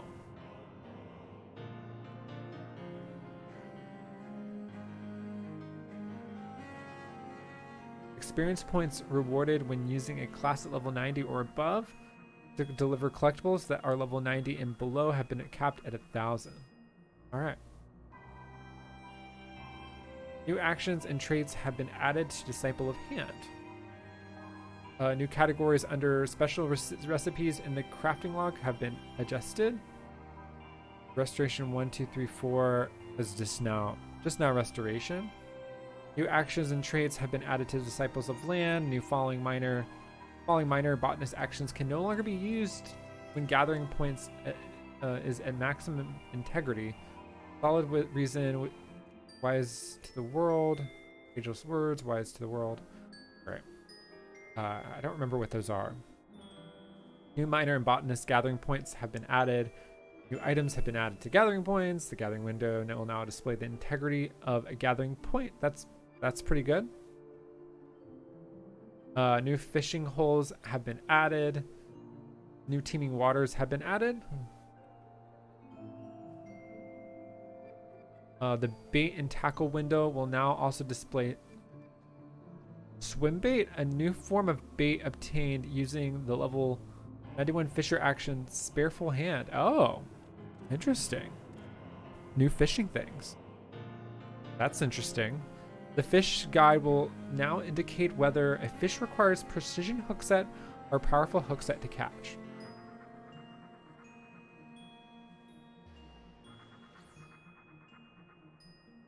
That's also great.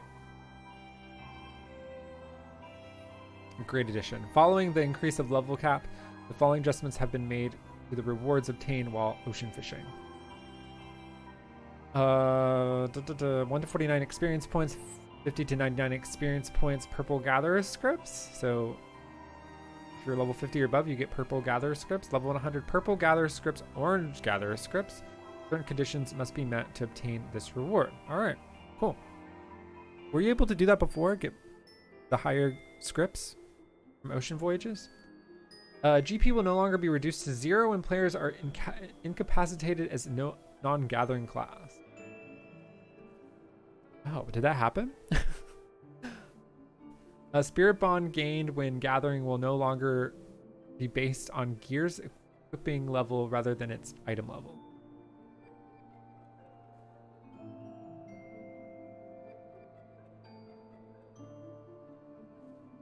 Oh, okay. Following the adjustment, Spirit Bond bonuses when gathering at unspoiled and legendary nodes have been adjusted. Players will now receive a bonus to Spirit Bonding when landing a big fish or legendary fish. That's also cool. If anyone doesn't know what Spirit Bonding is, it's how you get your how you extract materia from your gear. Once it gets 100, you can extract a materia from it. That's what it's talking about. New items that can be used for ethereal reduction have been added. All right. The following changes have been made to desynthesis. Level cap for desynthesis has been increased from 650 to 710. This is the item level cap for desynthesis. So correct that a little bit. There's another typo. 650 to 710. So that's item level. When using quick desynthesis, that's the cap right now, 710. Wow. When using quick desynthesis, canceling will now close the window of all items that have been desynthesized. Using quick desynthesis, canceling will now close the window if all items have been desynthesized. After checking the desynthesis entire stack box in the desynthesis window, this option will remain checked even after desynthesizing unstackable or single items.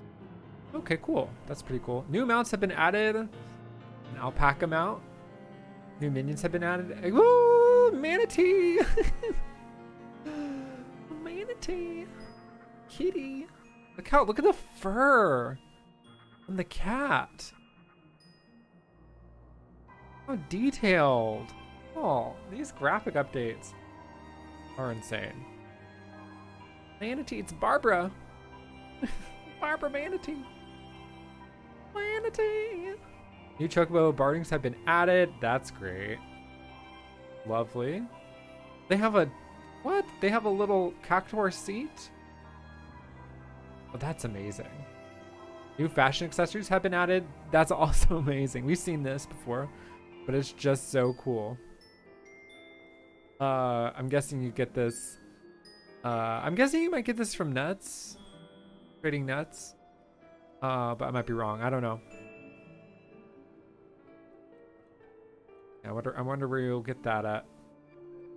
Graphical update. A number of features have been implemented following our first graphical update. The following graphical details have been added. Improved movement of certain weapons, tools, and gear. Characters tilting when they're... I'm not going to read all these. Just know that they've been updated. As part of the first graphical update, the following details have been improved. We've seen these... We've seen enough of this. we just gotta look at it. Detailed textures of various objects of rocks have been added. Before, after. Oh my gosh, it's amazing. Before, after. Look at the weaving. You can see the texture, the cloth work. Ugh. The number of light sources used for shadows have been increased. The following updates have been made to grass. It's improved. Movement from wind will appear more consistent at higher frame rates. Upscaling AMD FSR 1.0 and NVIDIA DLSS have been added. Anti-aliasing via... Alright. There's technical changes that have been added. SSAO via GTAO has been added. Windows and Mac. So yeah, they've been added to Windows and Mac. The upscaling to AMD and NVIDIA, it's DLSS is only available on Windows, which makes sense because I don't believe these are available on Mac. They may be, but yeah, I don't think they really make them with it. New lighting option has been added to the ethereal background. Selecting the clock icon at the bottom right will now allow players to choose between lighting 1 and the original ethereal background lighting and lighting 2 natural lighting. Oh. Yo, I never did the updated benchmark, so I just didn't. That happened when I was on vacation. I just didn't make the time for it. Yeah, the iridescent, Sabrina on YouTube says, an iridescent umbrella. Amazing, right? It's so cool. I have to get on that. I need it so bad. Character combat voice lines can now be sampled. Oh, the combat voice. Oh, interesting. Okay. So this is in character creation.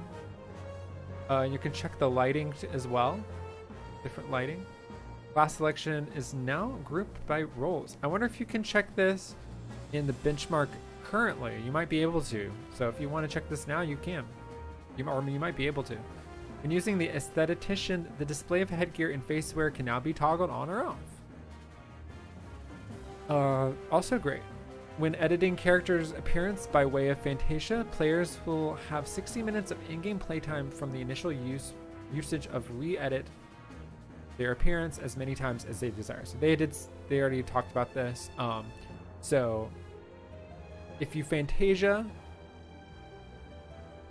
you'll be able to go in game, run around a little bit, and if you don't like what you've done, you can go back. But you have an hour to do so. You have a full hour to play around, and after that 60 minutes is up, can't change anymore. So that's really great. I think that's such a great feature. Yeah, I think it's wonderful. It gives you some time to choose what you want. A new market board. Now, I don't encourage doing this during Dawntrail launch. If you're going to Fantasia, I would probably just jump into the game immediately, and I want to go back because you're going to have to wait in queue all over again. So don't try to do that in Dawntrail. If you're going to Fantasia, you know, what you get should be what you have. Also, Reaperlicious on YouTube says, Manatee, my baby. I want the Manatee. I wonder where you're going to get it. New market board has been added to Tuluyolal. Ooh, look at the design. That's really cool. In accordance with the addition of new market board, reduced tax rates have been adjusted. And only in Tuluyolal will you find the market board. There won't be one in... there's not going to be one in Solution 9. I wish there was, but they don't. They only have the market board in the first areas. The following additions and adjustments have been made to retainers. Retainers can now be registered to the Tuluyolal market. You may now create female Hrothgar retainers Retainer level cap has been raised to 100. Retainers can now be assigned to Viper or Pictomancer jobs. The retainers cannot be already assigned a job. They must reset what they are. Retainers must be Disciple of War or Magic, level 80 or higher. Players must first unlock the Viper and Pictomancer jobs, and players must possess a copy of a modern vocation. So that's just the elements that have to be in place for you to have your retainers changed to those jobs. New retainer ventures have been added. New items can now be obtained from quick exploration venture. New achievements and titles have been added. Elite marks will now be displayed in the recommendations list. Wait, what? What's that? Oh. Oh, I see. Oh, that's the thing that's the little window that always pops up. It has like Hall of Novice.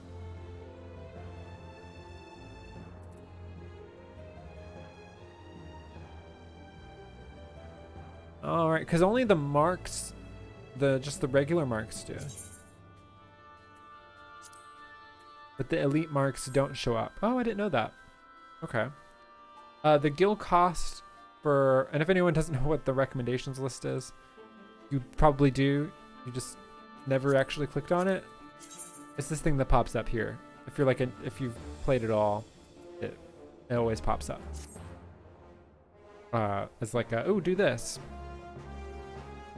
I've never listened to it. I've never listened to it once. The following adjustments have been made to maps. On the map of Limsa Lominsa lower decks, the positions of the red arrows indicating the area boundaries have been adjusted.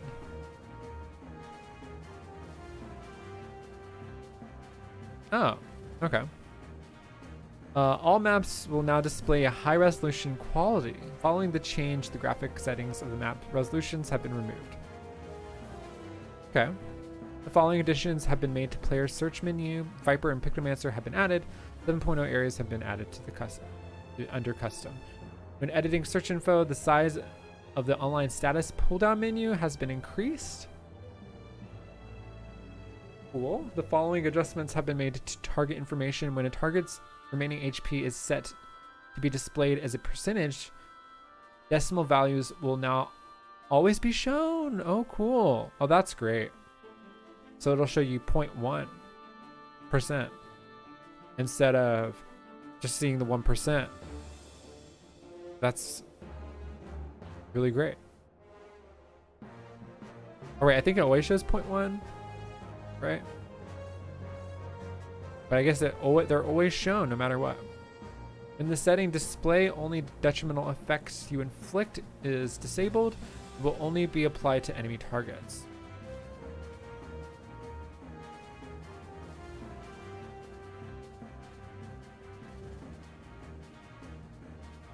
Only being applied to enemy targets. Okay, following this change, the name of the setting has been adjusted to display only detrimental effects you inflict on target. The following additions and adjustments have been made to actions and trait window. The default view of action tab will now separate actions that can and cannot be assigned to the hotbar. Okay, cool. A new option has been added, allowing players to choose whether certain actions will be replaced by another on the hotbar when executed. Okay. A new option has been added to enable a recast timer to prevent erroneous inputs of actions that replace others on the hopper upon execution. I'm not gonna mess with this because I don't know, but because they replace them for a reason usually, but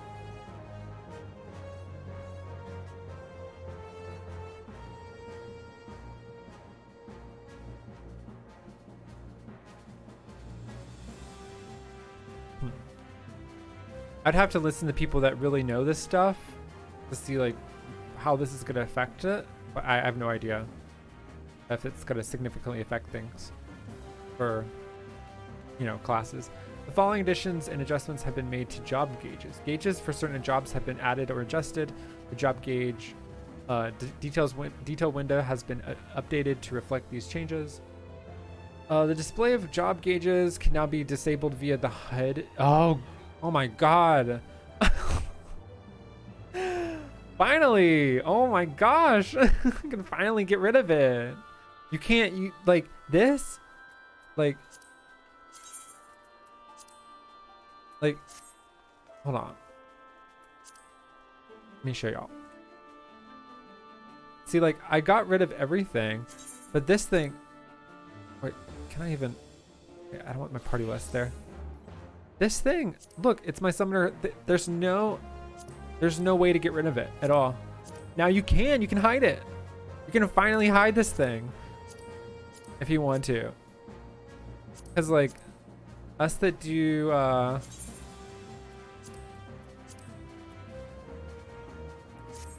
like when I'm doing venue stuff, like if I'm going to visit a venue or I'm going to film something, I just want to get rid of it. I want to get rid of as much as possible without having to, you know, hit the screen lock, which actually gets rid of everything.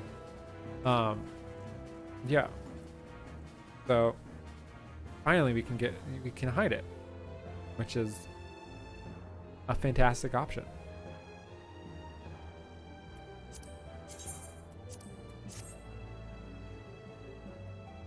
The parameters used for the text command Java HUD mode has been adjusted according to the order in which Java HUD elements are unlocked. Oh, I didn't know that was a command. A glamour guide has been added to the following windows explaining the usage of various fashion-related features such as dyes and glamours. The guide can be accessed at any time via the question mark icon in each window. Item dyeing, casting glamours. Okay, so you got that. Descriptions in help menu of emote window have been adjusted. When viewing a repair request, the item details will now include information pertaining to dyes and affixed material. Okay, that's good. When viewing items attached to the MOG letter, the item details will now include information pertaining to dyes and affixed material. The requirements to keep the new adventurer status has been adjusted as follows. Have players played less than 300 hours, have not completed the main scenario quest Death into Dawn.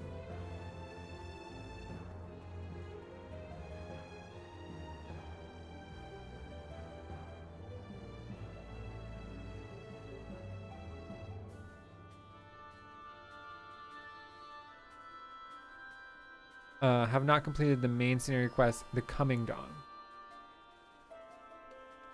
Was Death into Dawn the Inwalker quest? I thought that I was like, is this the final quest of Dawntrail? The Coming Dawn, that's the final quest of...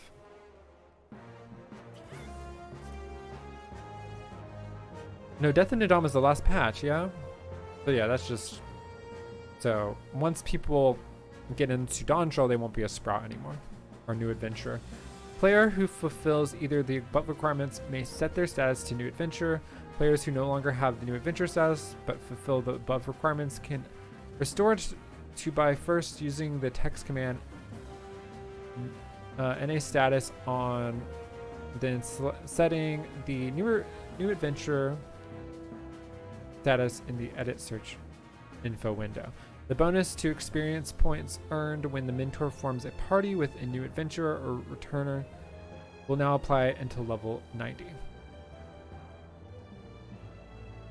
That's why I see Sprouts in like late stuff, because they just skip through the story. That makes more sense. I didn't know 300 hours was a part of the requirement of like being experienced player, not being a Sprout. The bonus experience points earned when a mentor forms a party with a newer adventurer or returner will now apply until level 90. In accordance with the increased level cap, the requirements of new mentors have been adjusted as follows. Okay, you must complete the level 100 tank role quest. You must complete level 100 healer role quest. Okay, you need to recruit for mentor. You have to complete the new role quest. Must have completed the at least 1,000 dungeons in trial. So that's the same thing. Must have at least 1,500 player accommodations. I almost have 3,000. I'm so close. I thought about doing a stream where we got to 3,000. I need 51 more accommodations and I will be at 3,000. So maybe we'll do that. If I don't get it in Dawntrail, maybe we'll do a stream. Maybe it won't be even enough time to do a stream because, yeah. Available during mentor renewal. Players who are currently mentors must renew their certification during the 7.0 patches. Players who fail to do so will be unable to access certain features during the period. Okay, so I gotta renew my mentor status.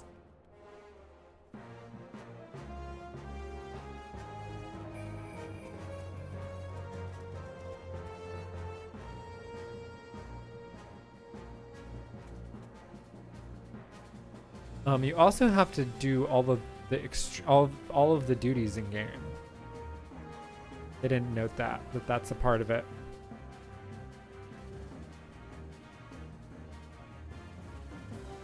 And the changes to Disciple Hand and Land requirements, it's the same as always. It's just capped at 100 now. Available during renewal period, Novice Network chat channel, mentor party bonus, unavailable during renewal period, mentor roulette, and the ability to change online status, PvE. So yeah. A log message will now be displayed when newly created characters or on new or preferred worlds meet the required requirements to receive a guild bonus. Oh, cool. The following additions have been made to Adventure Play. All right, now we're on Adventure Plates. Oh, okay. New accents have been added. That is cool. How cool. So that is one of the new designs. The color of lettering on the base plate for the 12-fold Blessings Framers Kit has been changed to black. The following adjustments have been made to portraits. New accents have been added. This is very cool looking. New Tulululal accent. New poses have been added. New viewing the edit portrait interface. New filters are available for background frame and accent lists. When hiding the display headgear, this setting will apply instant portraits even after changing headgear. The following changes have been added to group pose. New stickers have been added, and new patch logo frame has been updated with the patch 7.0 logo. When using monitors with the resolution wider than 16:9, screenshots taken from certain cutscenes or certain frames in group pose will have copyright information placed within the bounds of a 16:9 resolution. Not applicable to certain cutscenes or when affected by camera settings is enabled. Copyright information displayed in screenshots has been adjusted as follows. Okay, so it's gonna be short. It's the copyright information is just gonna be at Square Enix. Duties that have been recorded via duty recorder have been, have been changed.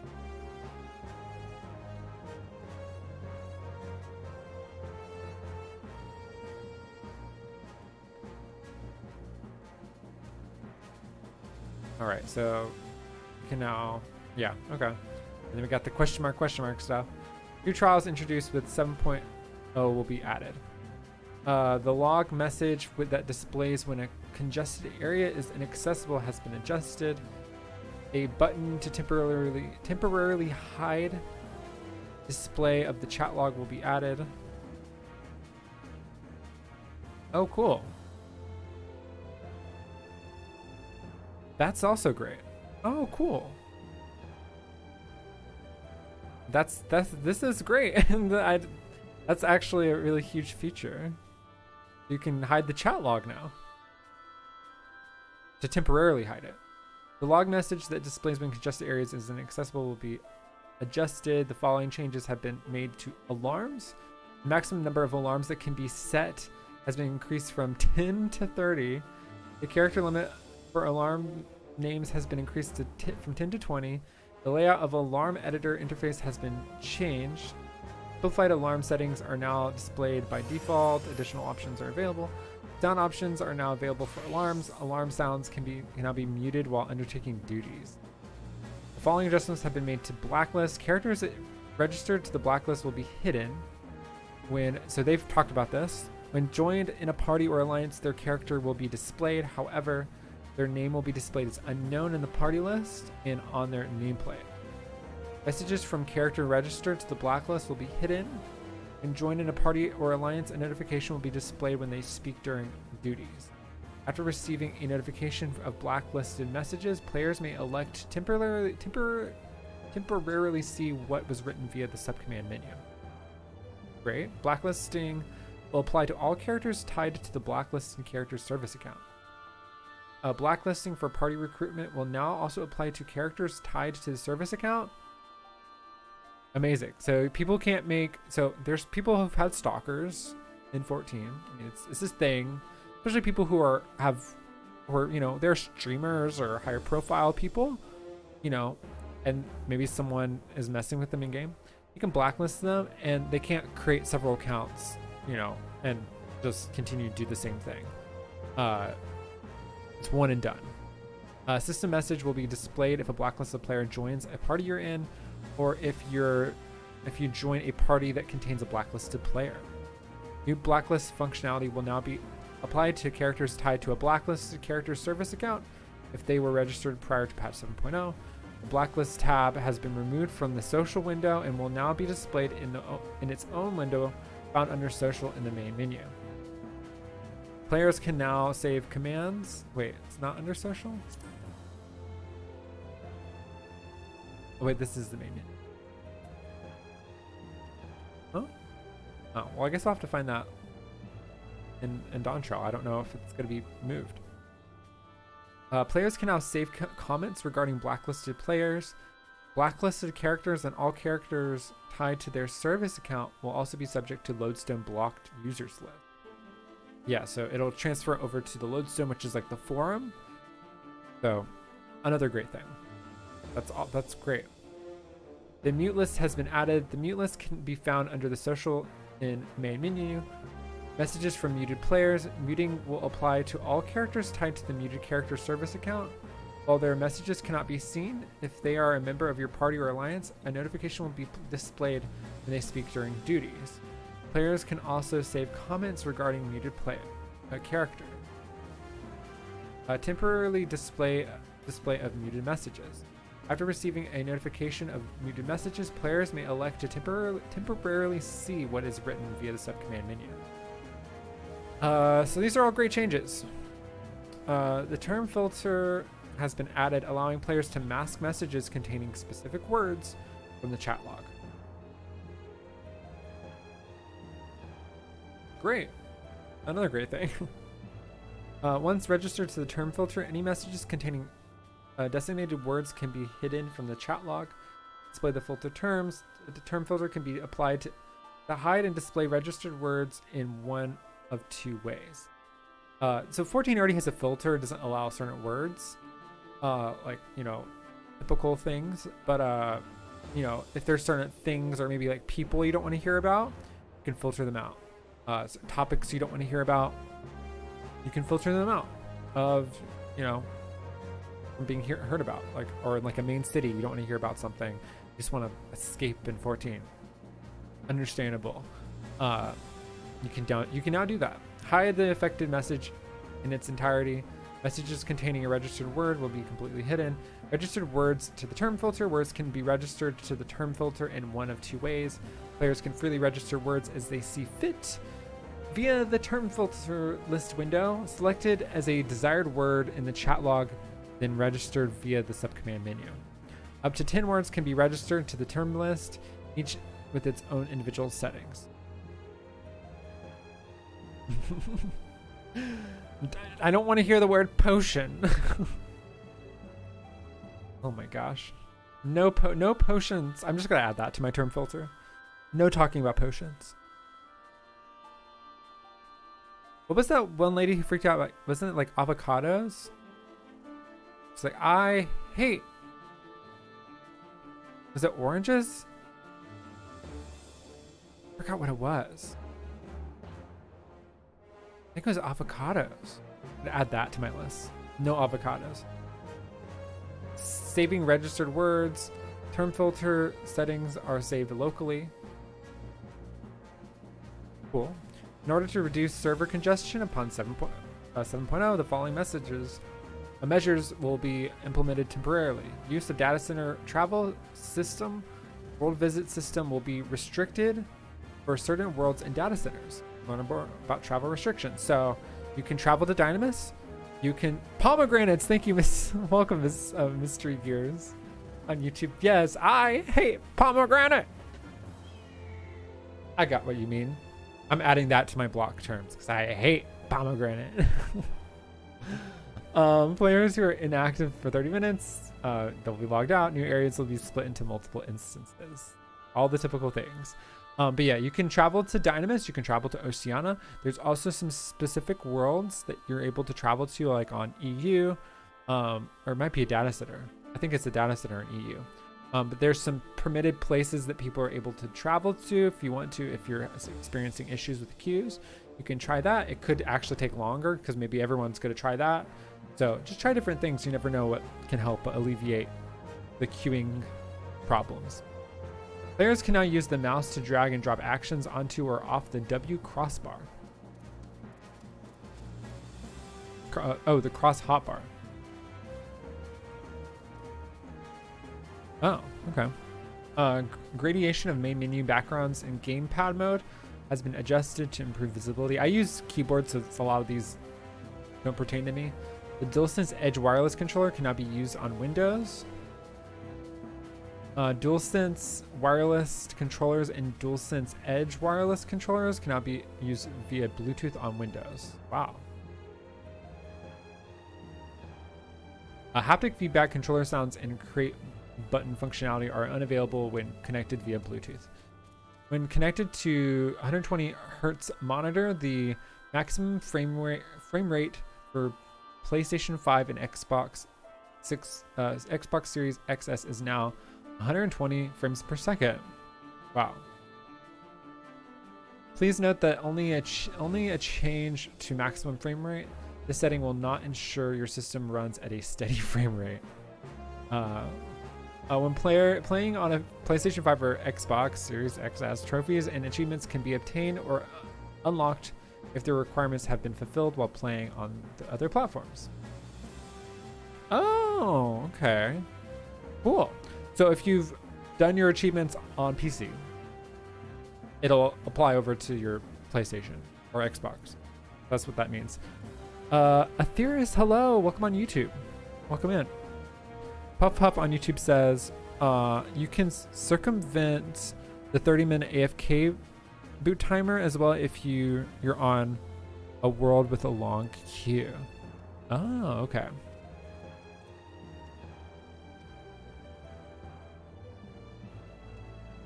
The following options have been added to the character configuration menu. Control settings, general tab, quest progression settings. Hide nearby players when close to quest NPCs. Crafting stance as your friend. Yeah, I'm not going to suggest any of that because, you know, in the end that could also cause its own issues, but, you know, do what you want to do with that. You know, use that information to however you want to. But I can't personally suggest it. But I just hope that there will be queues for sure. There definitely will be queues. I really don't think it's gonna be as bad as last expansion. I really don't think it's gonna be as. I think there's a lot more options in place to help it not last as long, and hopefully not crash as much as last expansion, because they just weren't able to do anything. So yeah, I really hope so. The following options have been added to the character configuration menu. General tab, quest progression setting. Okay, yeah, we already talked about that. Supplementary explanations of graphical options have been added to display settings in the system configuration menu. Right, we talked about that. The following additions, these are just redundancies. The following additions and adjustments have been made to the system configuration in Windows, Mac. Frame rate settings, resolution, a lot of graphical options for the graphical update. Following additions and adjustments have been made to system configuration for PlayStation 4, 5, Xbox Series S. You can limit your frame rate to 30 FPS if you want.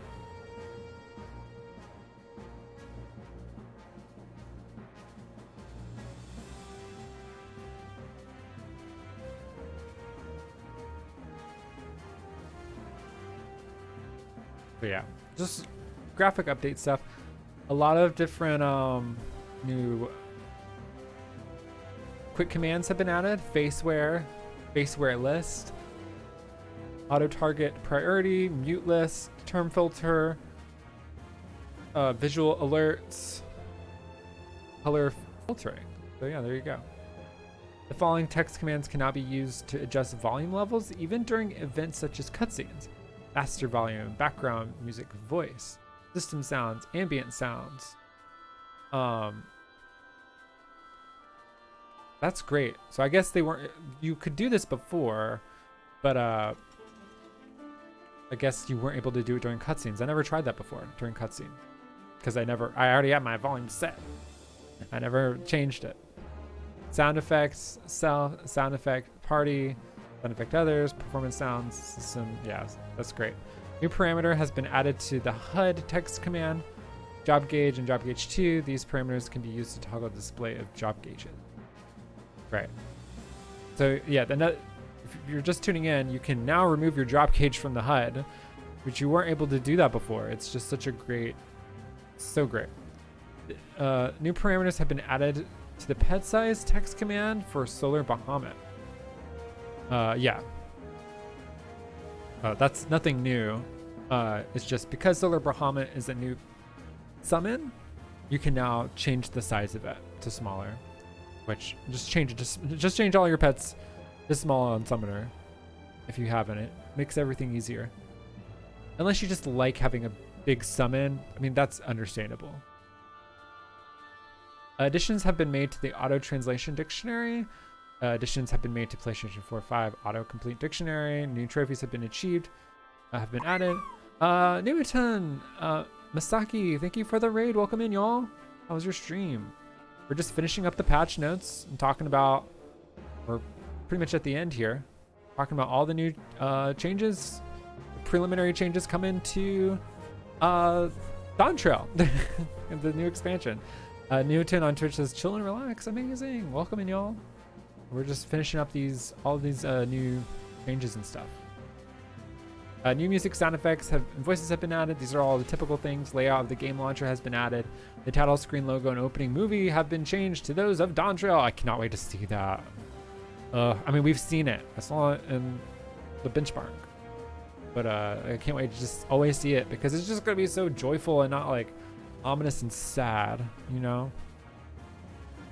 I just want it to be happy. The titles, the following additions and adjustments have been made to the title screen. Options and license have been added to the title screen. Configuration has been renamed to system configuration. It can now be found under options in the title screen. Installation details have been added within options, displaying information of previous installations. The game version displayed at the top left of the screen now only includes the base package and most recent expansion. A notification will be displayed when players is logged out due to inactivity during periods of congestion. The display of certain world names has been changed in the world selection window. After registering to use the world visit system, accessing an Aetheryte and selecting visit another world will display your pending registration. Retainer ventures can now be assigned via the companion app. Cool. Oh yeah, you can do that now. That's amazing. That makes me want to get the companion app. If I'm like going away, I can just be like boop boop boop boop. Niwaton on Twitch says, I was doing Dawntrail cleanup and talking about the new X-Pack. Amazing. That's what I'm about to do. I'm not going to stream my cleanup, but I'm about to just probably watch something and do things as quickly as possible so I don't have any distractions, so I can just get things done and then go work on I'm going to be making a housing update video for all the announced changes to housing on my YouTube. I'm going to try to get that up as soon as possible. Not as soon as possible. I want it to be good, so but that'll be up on my YouTube as soon as I can. Newton says, I went ocean fishing. I need to do that. I need to go ocean fishing. I need to get some more white scripts so I can trade them in. Again, ASAP.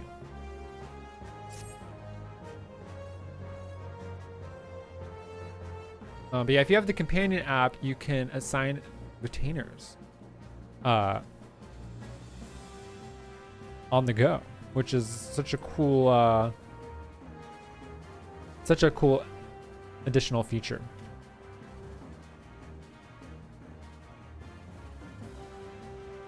Viper and Pictomancer have been added to the solo rankings for Palace of the Dead, Heaven on High, and Eureka Orthos. I love that that's like the last thing there.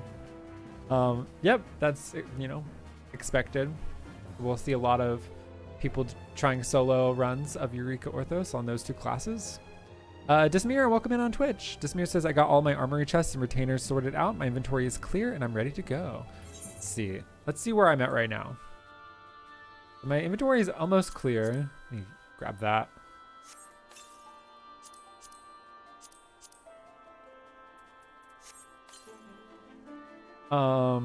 Inventory is almost clear. Probably should get rid of some of these like food items and stuff that I'm not going to use. Put these dyes away. Keep my glamour prisms in here and then sell this Hades card. And then I'll be ready to go. Maybe get rid of like the high potion. And then maybe buy some super ethers. So I'll have a bunch.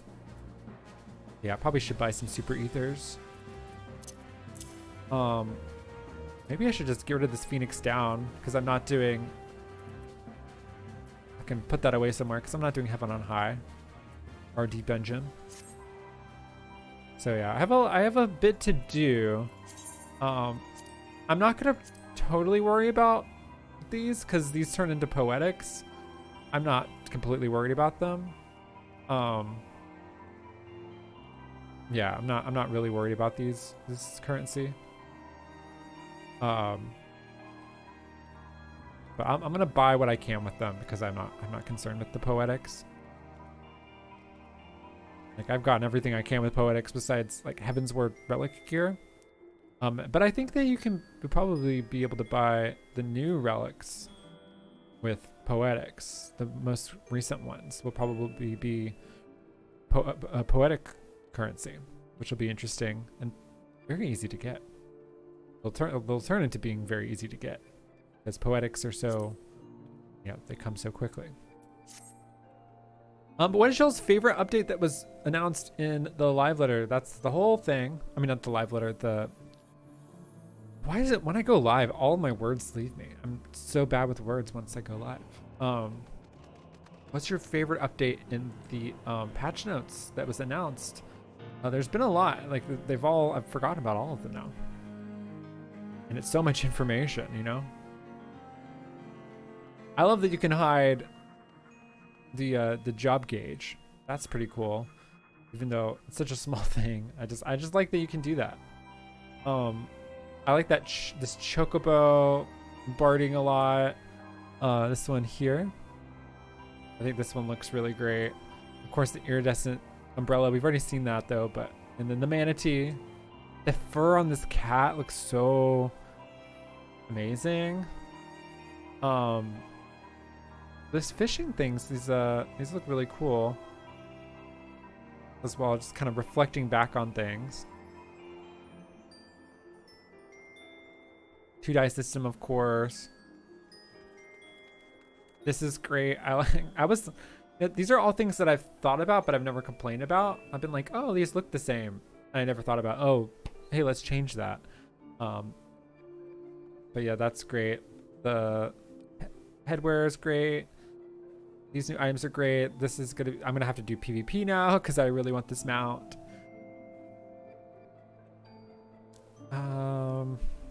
We're gonna fight the sugar glider. Kind of sad. I don't want to fight the sugar glider. It does everything. It's Friday. We're gonna be playing it Friday. Probably won't jump into the MSQ for a minute though. I gotta level up my Pictomancer, and we're gonna talk all about Pictomancer on Friday. I can actually talk about my plans for this week because we'll be streaming a lot this week. I have a lot of plans, and next week. I haven't figured out my plans for next week, but we got a lot of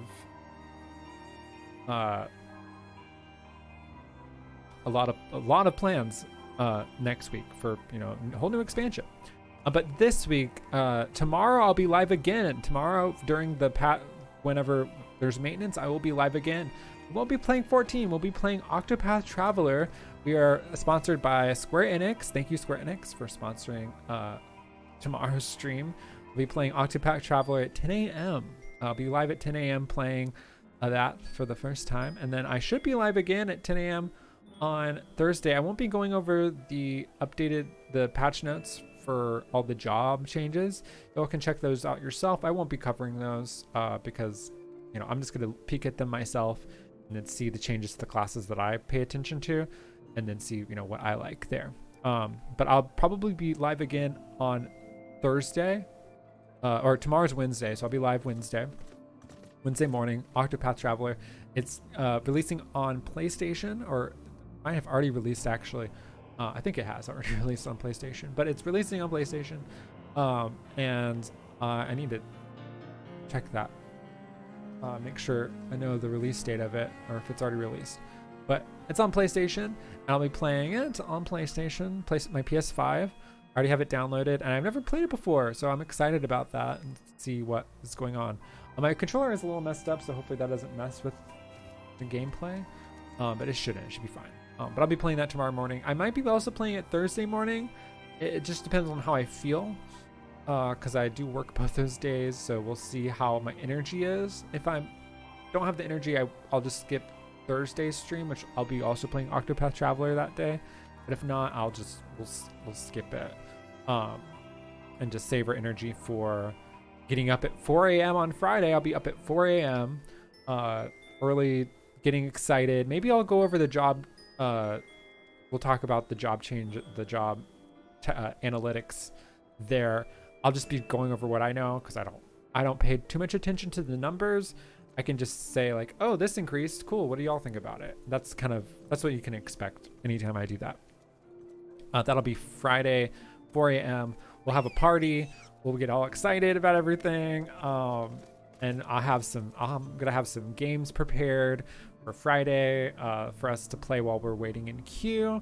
And I'll do some polls, and we can chat about what we're excited about, what we're pumped about, and wait in queue together, and try to make the best of it. All right. Dismira says, what time does it go live? Early Friday, or is this a late? So is it a so late it might as well be Saturday thing? It depends your time zone. But for me in Eastern time, it'll be usually the patch goes live between 5 and 6 a.m. That's kind of what you can expect it to go live.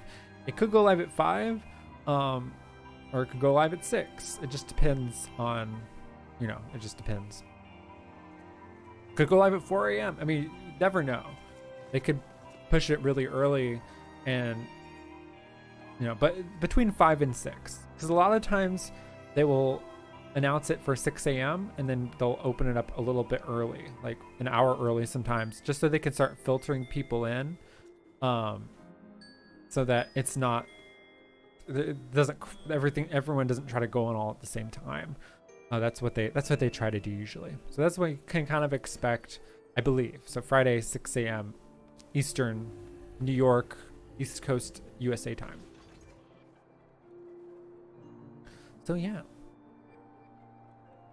So yeah, that's my plans. And then Saturday, I'm gonna try to stream. And then Sunday, let me check something real quick. I haven't confirmed whether or not I am streaming those days. I might not. I might not stream on Saturday. I might just play on my own, just because I might be so exhausted to be live. But I might just do some leveling on my Pictomancer and just chill Saturday. Maybe Saturday and Sunday. I might just work on leveling them both in my free time. And then I might come back on Monday, on July 1st. We'll see how it goes. But I'll let you know on my Discord, so be sure to join my Discord if you haven't. Join my Discord, and I'll post my full schedule over there. It should be in the description below on Twitch and YouTube, so you can check out all the info there. And yeah, so that's it. I will see y'all tomorrow. A few things. Be sure to like and subscribe to my YouTube channel and follow me on Twitch. And then also thank you to my Patreon subscribers. I appreciate y'all so much. With a special shout out again to Kinar and Waning Zane. Thank y'all so much. Yeah, and also last month I started a merch store. That's another thing that I started recently. It's cool. I heard you parse gray. All that jazz.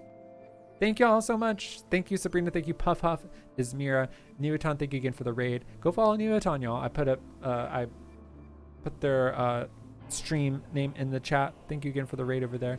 Enclave, Yabadoobie, Reaperlicious. Thank y'all for hanging out and listening to the breakdown. I'm gonna try to put up a housing update video today as soon as I can. It might be live tomorrow. I'm not sure, but I'm gonna try to put all the info together that relates to housing and venue, people that do venues and stuff. I'm gonna put that all in one video so that those of y'all who follow me for that stuff will be able to just get all of that consolidated in one place and not all over the place. And you can kind of go back to that if you want to. All right, y'all. I'll see y'all later. Have a great rest of your evening, and I'll see y'all tomorrow morning, 10 a.m. for Octopath Traveler, sponsored by Square Enix.